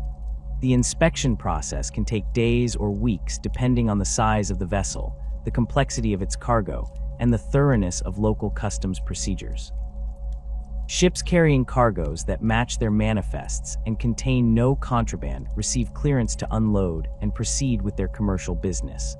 Those found carrying undeclared goods or contraband face seizure of the offending materials, substantial fines, and potential criminal prosecution if the violations appear deliberate rather than resulting from honest errors.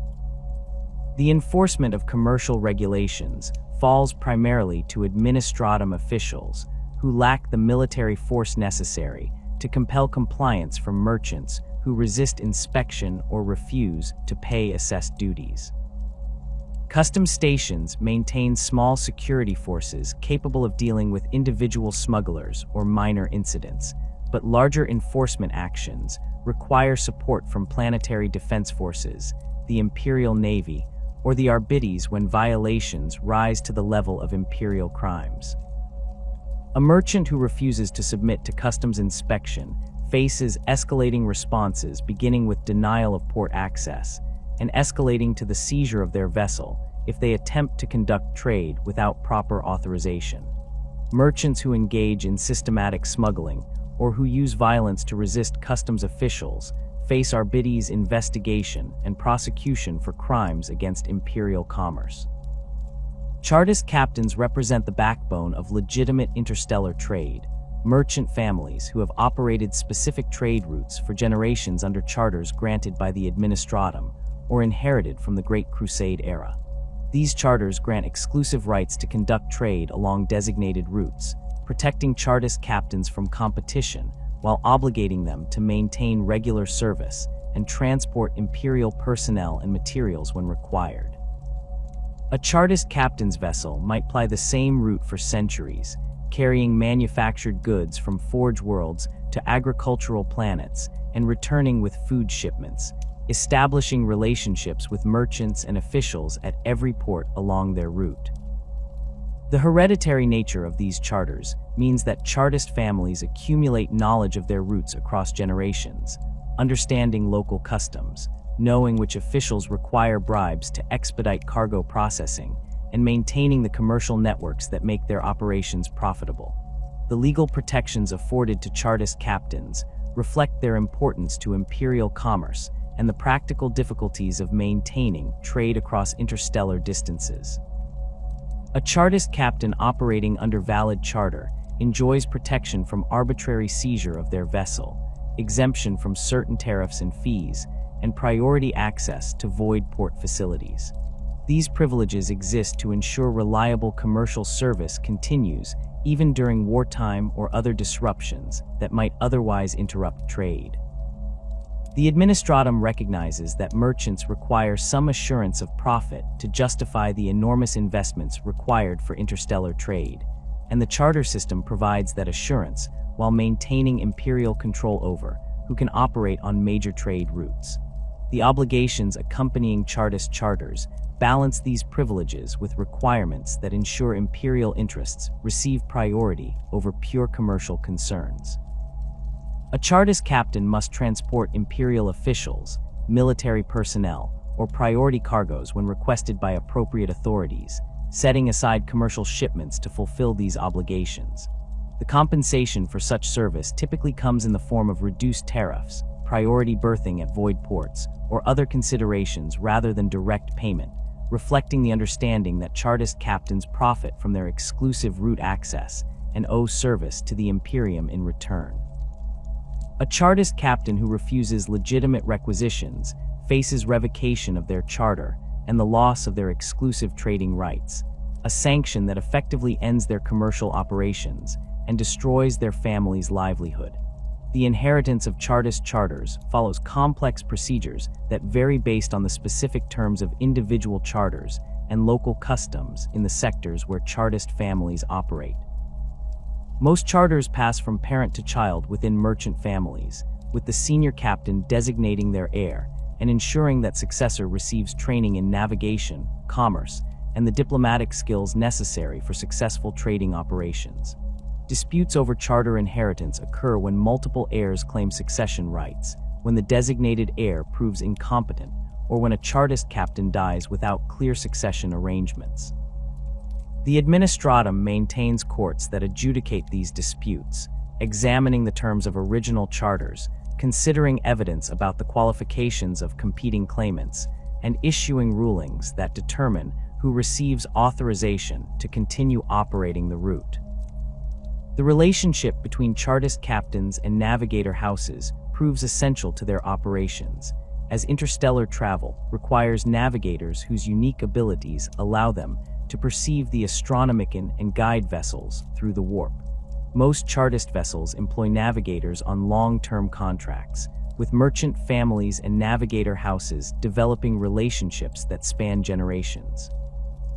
The legal framework governing these relationships involves contracts specifying compensation, working conditions, and the respective obligations of merchant captains and their navigator employees. A Chartist captain who mistreats their navigator or fails to provide agreed compensation faces sanctions from navigator houses that might include refusal to provide replacement navigators, effectively ending the captain's ability to conduct interstellar trade. Similarly, a navigator who fails to fulfill their contracted obligations faces censure from their house and potential loss of employment opportunities throughout the merchant fleet. Rogue traders occupy a completely different position within imperial commercial law, operating under warrants of trade that grant them privileges and autonomy far exceeding anything available to conventional merchants. These warrants date to the Great Crusade or earlier, signed by the emperor himself or by primarchs and other officials acting with his authority. The documents grant their bearers rights to travel beyond imperial borders, establish trade relationships with xeno-species, claim newly discovered worlds for the Imperium, and maintain private military forces sufficient to protect their operations in hostile territory. The legal foundation of these warrants proves nearly unassailable, as they carry the Emperor's own authority and supersede most conventional imperial regulations. A rogue trader's warrant of trade functions as a combination of commercial license, diplomatic credential, and letter of marque authorizing activities that would constitute serious crimes if undertaken by anyone lacking such authorization. The warrant permits trade with alien species including the Eldar, Tau, and various minor Xenos races, activities that normally result in execution for heresy and collaboration with humanity's enemies. It allows the employment of unsanctioned psychers, mutants, and other individuals who would face persecution if they operated openly within Imperial space. It grants authority to establish colonies on unclaimed worlds, negotiate treaties with human civilizations beyond Imperial control, and generally act as an independent power, pursuing the Imperium's interests through methods unavailable to conventional Imperial institutions. The privileges granted by warrants of trade reflect the practical reality that the Imperium's formal institutions cannot effectively operate in regions beyond established Imperial control. The Administratum's bureaucratic procedures prove too slow and inflexible for frontier operations. The Astra Militarum cannot garrison every discovered world or protect every merchant convoy operating in unsecured space. The Adeptus Mechanicus lacks the resources to maintain tech priest presence throughout the galaxy's unexplored regions. Rogue traders fill these gaps, using their private resources and independent authority to expand Imperial influence, establish trade networks, and identify threats before they reach Imperial space. The Imperium tolerates their extraordinary privileges because rogue traders accomplish objectives that no other Imperial institution can achieve while requiring minimal support from Imperial resources. The military forces maintained by rogue traders range from small retinues of personal guards to private armies rivaling planetary defense forces in size and capability. A successful rogue trader might command a fleet of armed merchant vessels, employ regiments of soldiers recruited from various worlds, and maintain specialists including tech adepts, psychers, and even Xenos mercenaries when circumstances warrant such controversial arrangements. These forces exist outside normal Imperial military structures, answering only to the rogue trader who employs them. The legal authority for maintaining these private armies derives directly from the warrant of trade, which recognizes that rogue traders operating beyond Imperial protection require military capabilities sufficient to defend themselves against pirates, Xenos raiders, and other threats encountered in frontier regions. The inheritance of warrants of trade follows procedures specified within the warrants themselves, with most passing to designated heirs within rogue trader dynasties. These successions occur without requiring administratum approval or oversight, as the warrants grant their bearers authority independent of conventional Imperial hierarchies. A rogue trader designates their successor, typically a family member who has been trained in the dynasty's operations, and who demonstrates the capabilities necessary for successful frontier trading. Upon the current warrant holder's death, the designated heir assumes all rights and responsibilities associated with the warrant. Disputes over warrant inheritance occasionally occur when succession arrangements prove unclear or when multiple claimants assert rights to the warrant, but these disputes get resolved within rogue trader dynasties or through appeals to other warrant holders rather than through administratum courts. The scope of activities permitted under warrants of trade extends far beyond simple commerce, encompassing exploration, colonization, diplomacy, and military operations in service of Imperial expansion. A rogue trader discovering a previously unknown human civilization can negotiate its integration into the Imperium, offering trade relationships and Imperial protection in exchange for acknowledgement of the Emperor's sovereignty and agreement to pay tithes. If negotiation fails, the same rogue trader possesses authority to employ military force to bring the world into compliance, effectively conducting private wars of conquest that expand imperial territory.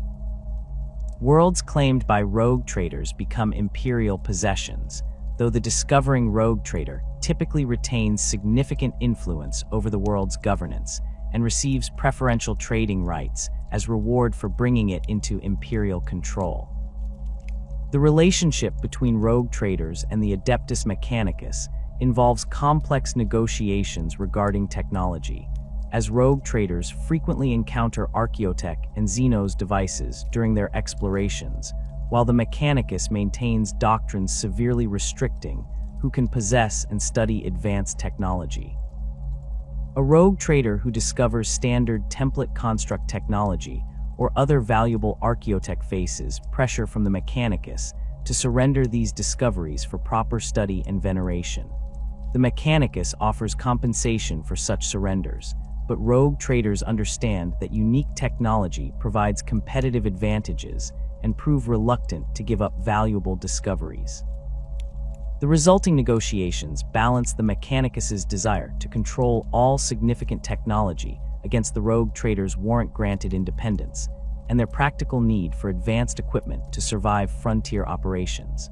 The enforcement of commercial law regarding smuggling, black market operations, and tithe fraud occupies significant Arbites resources, as these crimes directly threaten imperial revenues and undermine the regulatory systems that maintain order in imperial commerce. Smuggling encompasses the transportation of goods in violation of imperial regulations, whether to avoid tariff payments, move contraband materials, or supply markets that imperial authorities have declared off-limits. The scale of smuggling operations varies from individual merchants concealing portions of their cargoes to avoid customs duties to organized criminal enterprises that move substantial quantities of goods through networks of corrupt officials and false documentation. Arbites' investigations of smuggling operations begin with analysis of shipping records, customs reports, and intelligence from informants who report suspicious activities. Investigators examine patterns in declared cargoes, looking for discrepancies that suggest merchants are falsifying manifests or concealing goods within legitimate shipments. They coordinate with customs officials to identify vessels that consistently avoid inspection or that show unusual patterns in their trading activities. When evidence suggests significant smuggling operations, Arbites judges authorize raids on suspected vessels and facilities, deploying arbitrators to search for contraband and arrest those involved in illegal commerce. The prosecution of smuggling cases depends on the nature and scale of the violations. A merchant caught concealing portions of their cargo to avoid tariffs faces fines, confiscation of the smuggled goods, and potential loss of their trading license for repeat offenses. These cases typically get handled through administratum commercial courts rather than full Arbites prosecution, as they represent regulatory violations rather than serious crimes against the Imperium. Smugglers moving contraband, including proscribed technology, Xenos artifacts, or goods connected to heretical activities, face Arbites jurisdiction and much more severe consequences. The Arbites treat such smuggling as crimes against imperial security, prosecuting offenders through field tribunals that result in execution or servitorization for those found guilty. Black market operations that supply goods outside legitimate commercial channels undermine imperial control over trade and deprive the administratum of tariff revenues. These markets emerge in response to scarcity, excessive regulation, or demand for goods that imperial authorities prohibit. A hive world experiencing food shortages might develop extensive black markets where merchants sell supplies diverted from official distribution channels at inflated prices. A forge world might see black market trade in components and materials that workers steal from manufactorums and sell to independent craftsmen. The Arbites recognize that eliminating black markets entirely proves impossible given the Imperium's vast scale and the economic pressures that drive their formation, but they prosecute major operators whose activities significantly impact imperial revenues or public order. Tithe fraud represents the most serious category of commercial crime, as it directly threatens the imperial revenues necessary for maintaining the Administratum, funding military operations, and supporting the countless institutions that sustain the Imperium. Planetary governors who falsify production records to reduce their tithe obligations commit fraud that, if detected, results in their execution and typically the imposition of increased tithe grades on their worlds as punishment. Merchants who divert goods intended for tithe shipments to private sale commit similar fraud, stealing from the Imperium to enrich themselves. Administratum officials who accept bribes to overlook tithe shortfalls or falsify assessment records betray their oaths and enable fraud that compounds across multiple worlds and years. The investigation of tithe fraud requires extensive examination of economic records, production data, and shipping manifests to identify discrepancies between reported and actual planetary output. Arbites investigators work with Administratum assessors to audit planetary records, comparing current production levels to historical trends and examining whether reported shortfalls result from legitimate factors like war damage or natural disasters versus deliberate falsification. These investigations can take years to complete given the complexity of planetary economies and the difficulty of obtaining accurate information across interstellar distances. When investigations confirm fraud, the Arbites move decisively to arrest those responsible and recover whatever diverted resources can be located. The penalties for tithe fraud reflect the severity with which the Imperium views crimes against its revenue systems. Governors found guilty of systematic fraud face public execution, with their deaths broadcast across their worlds as warnings about the consequences of betraying imperial trust. Merchants involved in diverting tithe goods face similar fates, with their assets seized and their families stripped of wealth accumulated through criminal activity. Administratum officials who enabled fraud through accepting bribes or falsifying records face execution or servitorization, their corruption viewed as particularly egregious given their positions of trust within imperial bureaucracy. The worlds where fraud occurred typically face increased tithe assessments and enhanced monitoring to prevent future violations, with Administratum officials maintaining closer oversight until they gain confidence that compliance has been restored. The coordination between various imperial institutions in enforcing commercial law proves essential, given that no single organization possesses all the resources and authority necessary for comprehensive enforcement. The Administratum identifies potential violations through its monitoring of commercial activity and tithe collection. The Arbites investigate suspected crimes and prosecute offenders when violations rise to the level of imperial offenses. The Imperial Navy patrols shipping lanes and intercepts vessels suspected of smuggling or piracy. The Adeptus Mechanicus monitors technology transfers and investigates unauthorized possession of proscribed devices.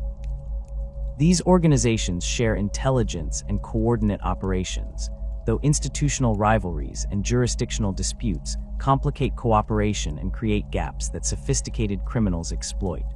The legal framework governing imperial commerce ultimately reflects the same pragmatic approach found throughout imperial governance, balancing the need for regulation and control against the practical impossibility of micromanaging economic activity across a million worlds. The Imperium establishes broad principles, including tithe obligations, prohibitions on certain categories of trade, and requirements for commercial authorization. It grants privileges to Chartist captains and rogue traders that enable them to conduct trade effectively while serving imperial interests. It prosecutes violations that threaten imperial revenues or security while tolerating minor infractions that do not justify the resources required for comprehensive enforcement. This system functions adequately despite its inefficiencies, because the Imperium's survival depends not on perfect economic optimization, but on maintaining sufficient commercial activity to sustain its military forces and institutions, while preventing criminal enterprises from undermining imperial authority. The opening of the Great Rift in the closing years of the 41st millennium fractured the Imperium in ways that fundamentally altered how imperial law functions across human space. The massive warp storm tore through the galaxy from the Eye of Terror to the Hadex anomaly, splitting the Imperium into two distinct regions that imperial authorities designated Imperium Sanctus and Imperium Nihilus. The former encompasses Terra and roughly half of imperial territory, maintaining relatively stable warp routes and communication with the throne world. The latter, also called the Dark Imperium, contains worlds cut off from the Astronomican's light and isolated from regular contact with Terra by warp storms that make travel and communication unreliable at best and impossible at worst. This division created unprecedented challenges for maintaining unified legal authority across territories that can no longer coordinate their actions or receive guidance from central imperial institutions. The Administratum's capacity to enforce uniform legal standards collapsed in Imperium Nihilus almost immediately after the rift's opening. Worlds that previously received regular visits from Administratum assessors, Arbites circuit judges, and other imperial officials found themselves operating in isolation for years or decades between contacts with higher authorities. The astropathic communication network that previously allowed worlds to request guidance on legal questions or report violations requiring intervention became unreliable, with messages taking months or years to reach their destinations if they arrived at all.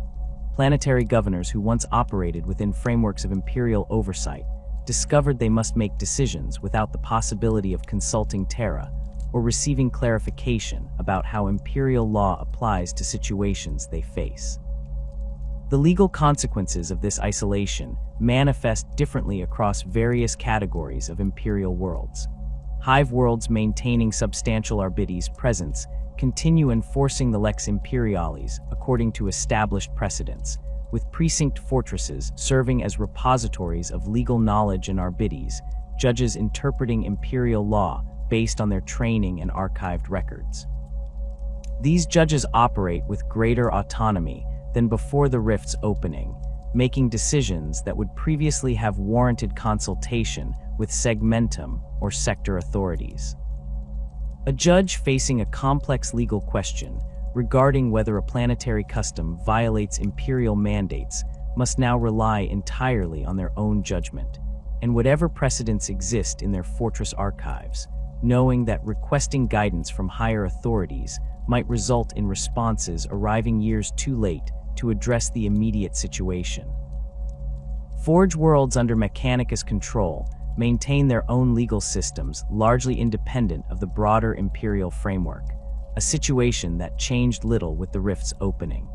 The tech priests continue enforcing Mechanicus doctrine according to their traditions, with the fabricator locum commanding each forge world exercising the same authority they possessed before communication with Mars became difficult or impossible. The primary change involves the loss of regular contact with Mars itself, forcing forge worlds to interpret Mechanicus doctrine without the possibility of appealing to the Fabricator General for clarification on techno-heresy questions or authorization for unusual manufacturing projects. Some forge worlds respond to this isolation by becoming more conservative in their interpretations, avoiding any actions that might later be judged as violations of Martian authority. Others embrace their newfound independence, pursuing projects and innovations that would have required Martian approval under normal circumstances.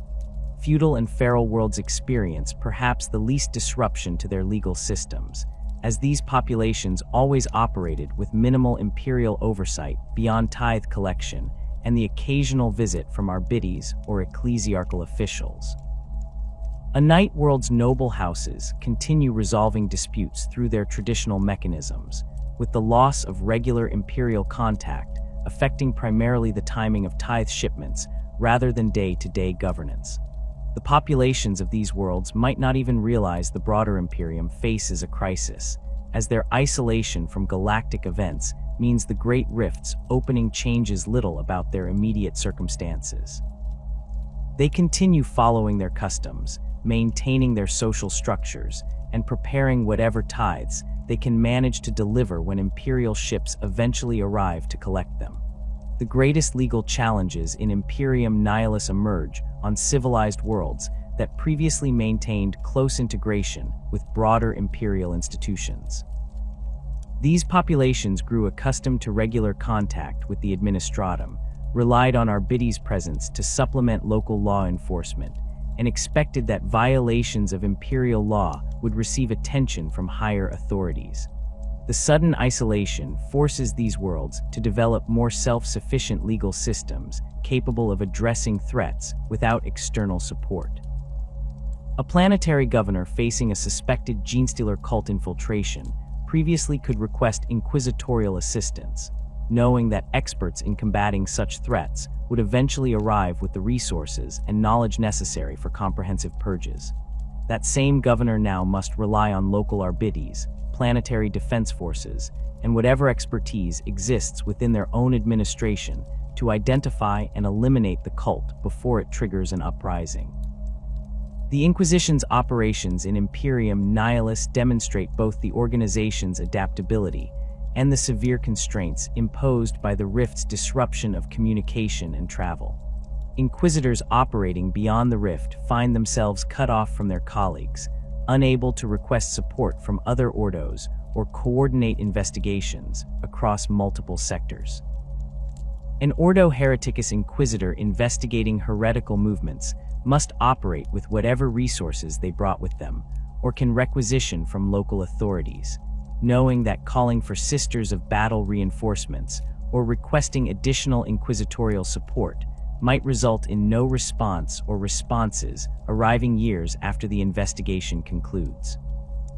This isolation forces inquisitors to exercise even greater independence than usual, making decisions about exterminatus and other extreme measures without the possibility of consulting colleagues or receiving validation that their judgments align with broader inquisitorial policy. Some inquisitors respond to this isolation by becoming more aggressive in their investigations and more willing to employ extreme measures, reasoning that the threats they face require immediate action regardless of normal procedures or concerns about overreach.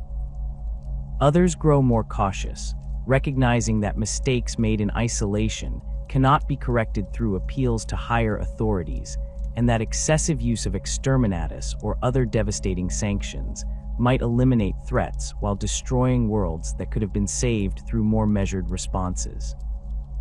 The lack of oversight from inquisitorial conclaves means these different approaches develop without the moderating influence that peer review normally provides, creating situations where inquisitors in neighboring sectors might pursue radically different policies based entirely on their individual judgment.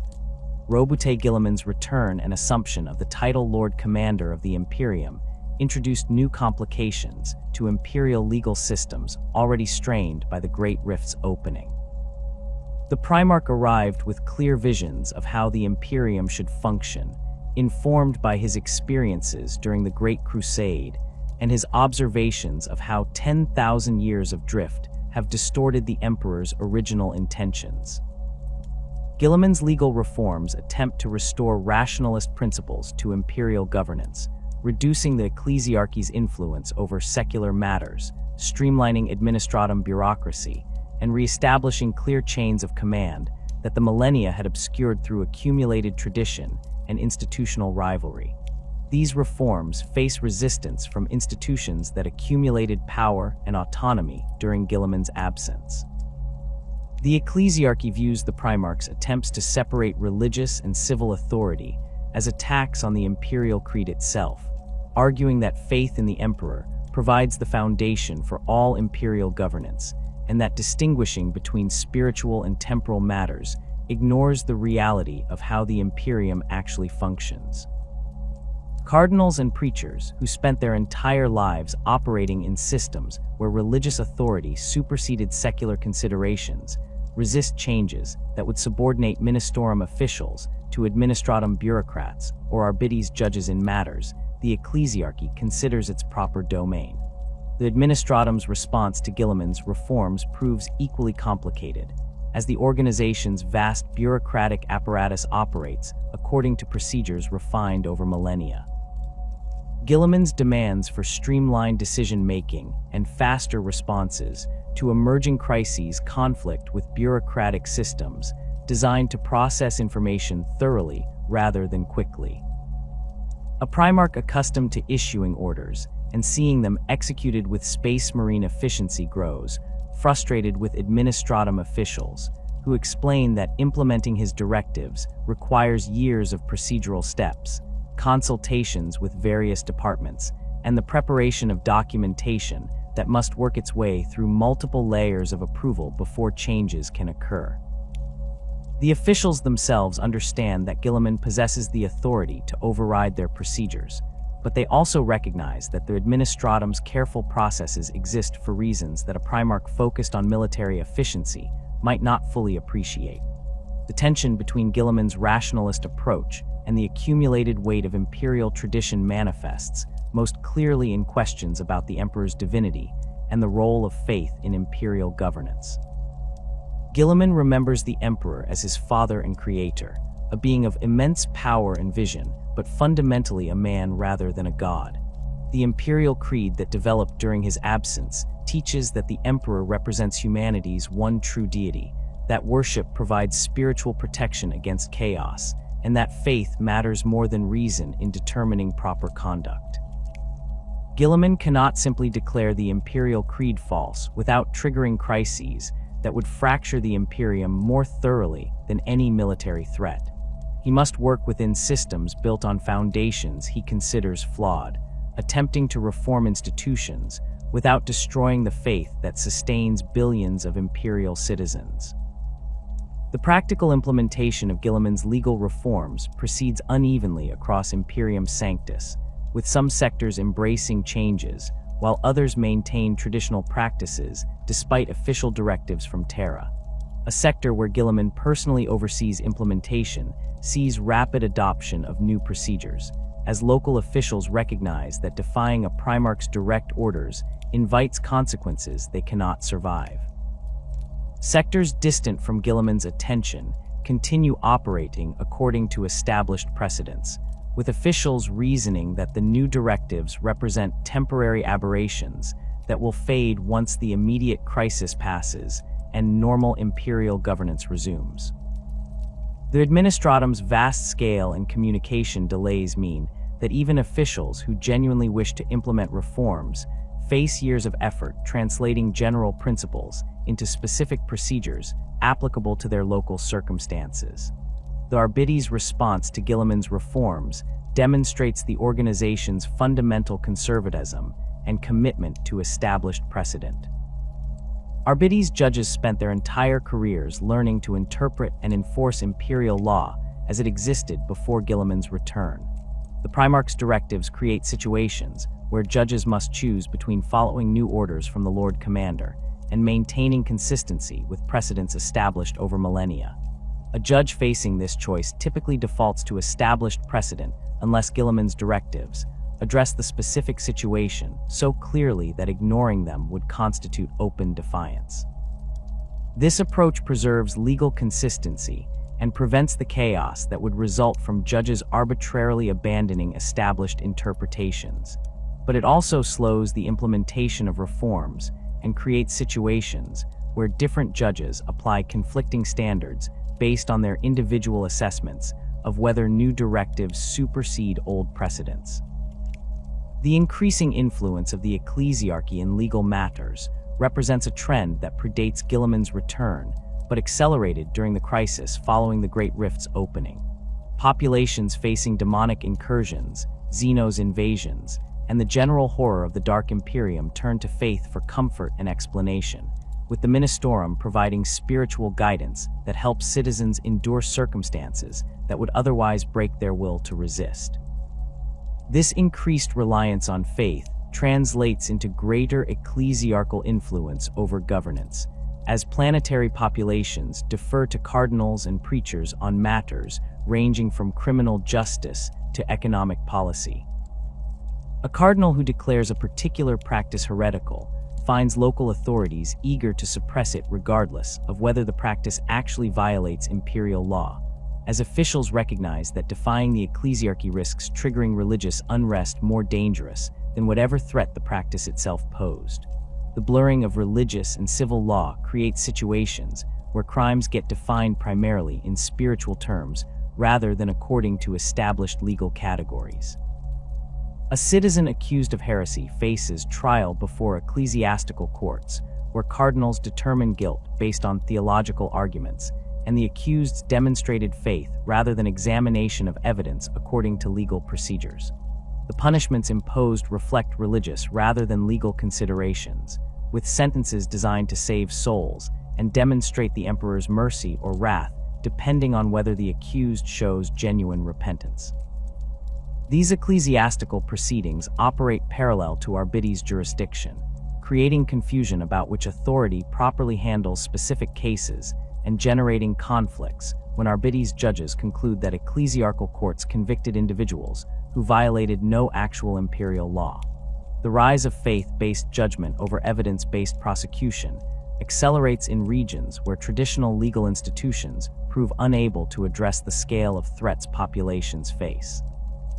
A hive world experiencing cult uprisings might see the ecclesiarchy assume primary responsibility for identifying and punishing heretics, with cardinals directing purges based on their spiritual discernment rather than waiting for Arbites investigations to gather evidence through conventional methods.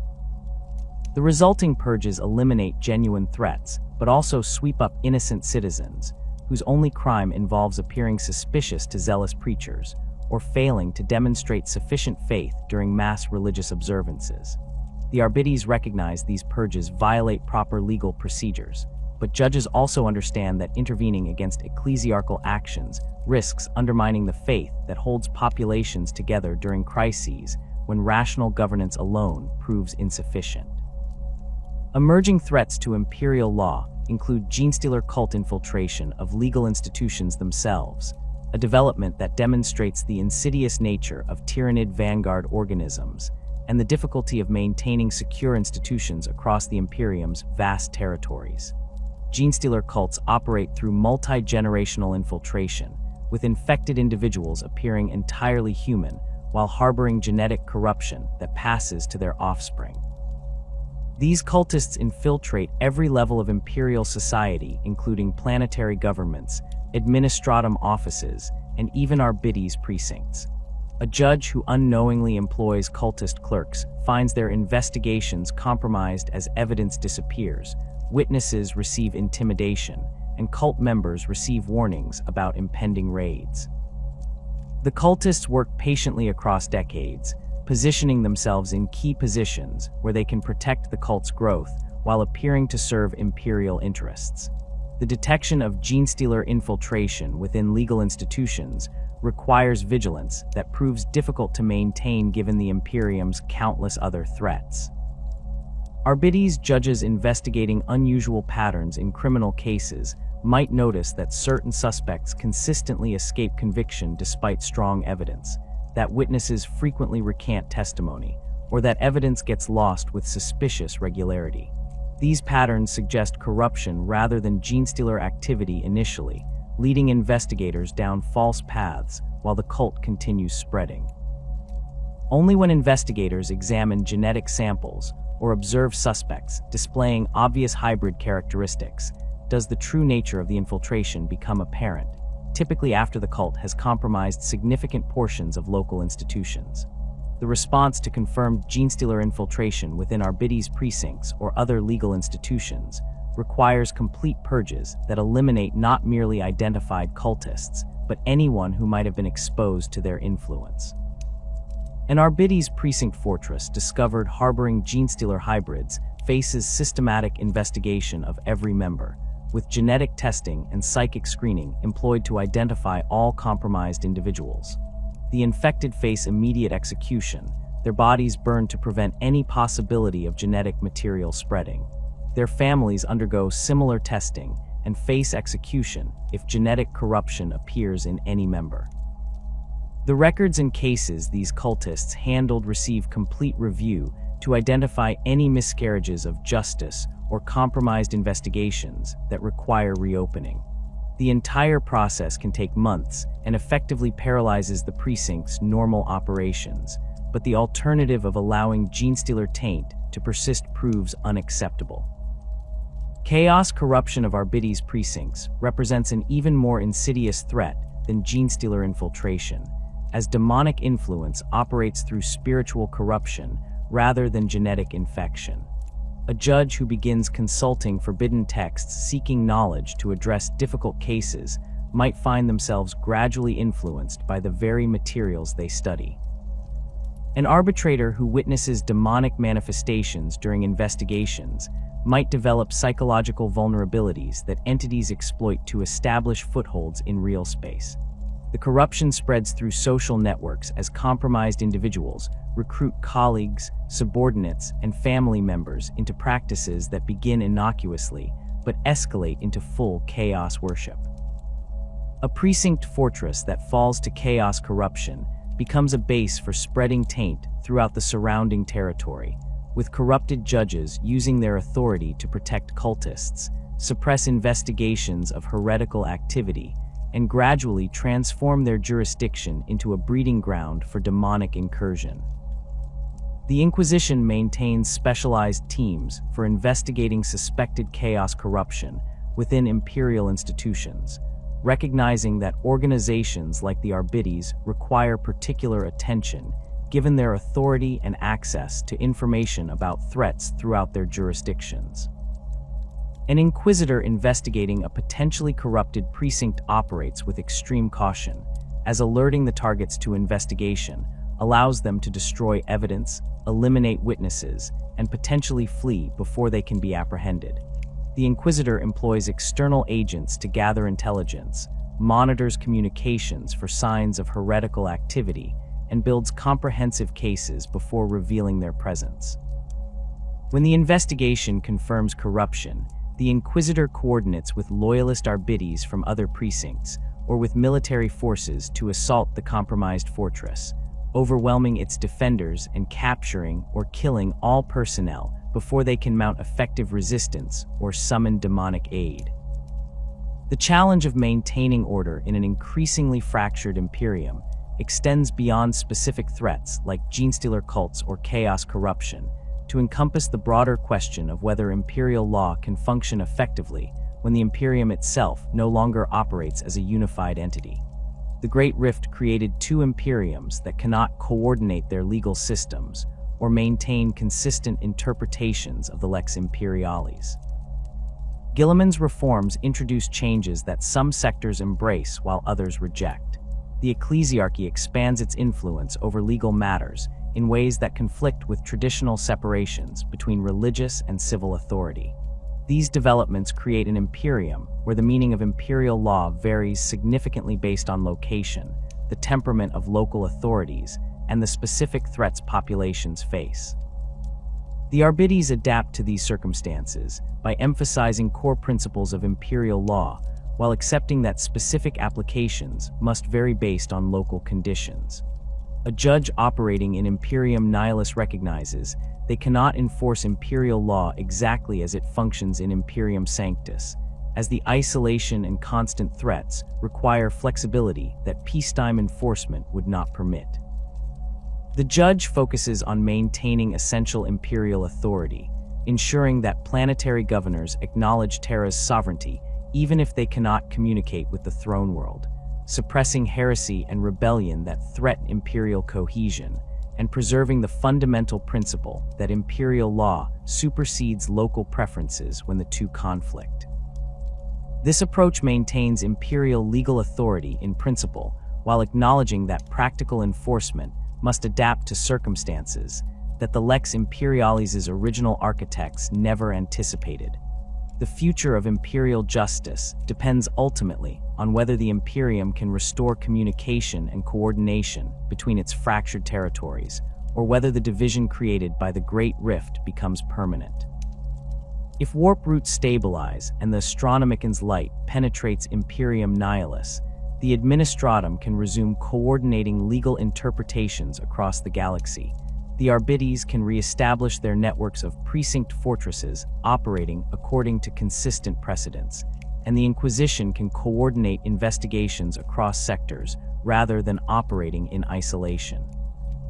The legal systems that developed during the crisis would require reconciliation with those maintained in Imperium Sanctus, a process that would take decades or centuries, but that could eventually restore unified imperial law across human space.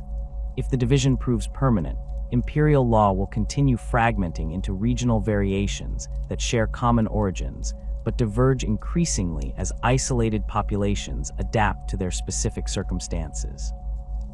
Imperium Nihilus might develop its own legal traditions, informed by the constant warfare and isolation that define existence beyond the rift, while Imperium Sanctus maintains closer connections to Terra and the legal precedents accumulated over 10 millennia. The two regions would remain parts of the same Imperium in theory, acknowledging the Emperor's sovereignty and claiming to enforce the Lex Imperialis, but the practical meaning of imperial law would differ substantially between territories that can no longer coordinate their interpretations or learn from each other's experiences. The Imperium has survived 10,000 years of constant warfare, internal division, and threats that would have destroyed lesser civilizations. Its legal systems proved resilient enough to maintain order across 1 million worlds despite communication delays, institutional rivalries, and the accumulated weight of tradition that often obscured the original purposes of imperial law. The challenges facing imperial justice in the wake of the Great Rift's opening represent intensifications of problems the Imperium always faced rather than entirely new categories of threat. Arbites judges continue enforcing imperial law according to their training and the precedents available to them. Inquisitors pursue threats to the Imperium with the same dedication they always demonstrated. Planetary governors maintain order within their domains while acknowledging imperial authority. The Administratum processes information and issues directives according to procedures refined over millennia. These institutions adapt because they must, because the alternative involves the complete collapse of imperial governance and the fragmentation of humanity into isolated worlds that would fall individually to threats they cannot resist alone. The Imperium's legal systems will continue functioning because the personnel staffing them understand that their work sustains the only civilization capable of protecting humanity from the horrors that surround it. Whether imperial law evolves into something more effective and responsive to the Imperium's needs, or ossifies into increasingly irrelevant traditions that populations ignore, while maintaining nominal compliance, remains to be determined by decisions made across countless worlds by officials who will never know how their choices contribute to the broader pattern of imperial survival or decline. The Imperium endures not through the perfection of its institutions, but through their persistence in the face of circumstances that should have destroyed them millennia ago. Imperial justice continues because judges keep enforcing the law, because inquisitors keep hunting threats, because the Arbites maintain their fortress precincts and train new generations of arbitrators who learn to serve the Emperor through upholding the Lex Imperialis. The future of imperial justice looks much like its past, an endless struggle to maintain order across impossible distances against threats that never relent, sustained by the dedication of individuals who understand that their service matters even when they cannot see its broader impact. In the grim darkness of the far future, there is only war, but within that eternal conflict, imperial law persists as one of the few forces holding humanity together against the darkness that would consume it.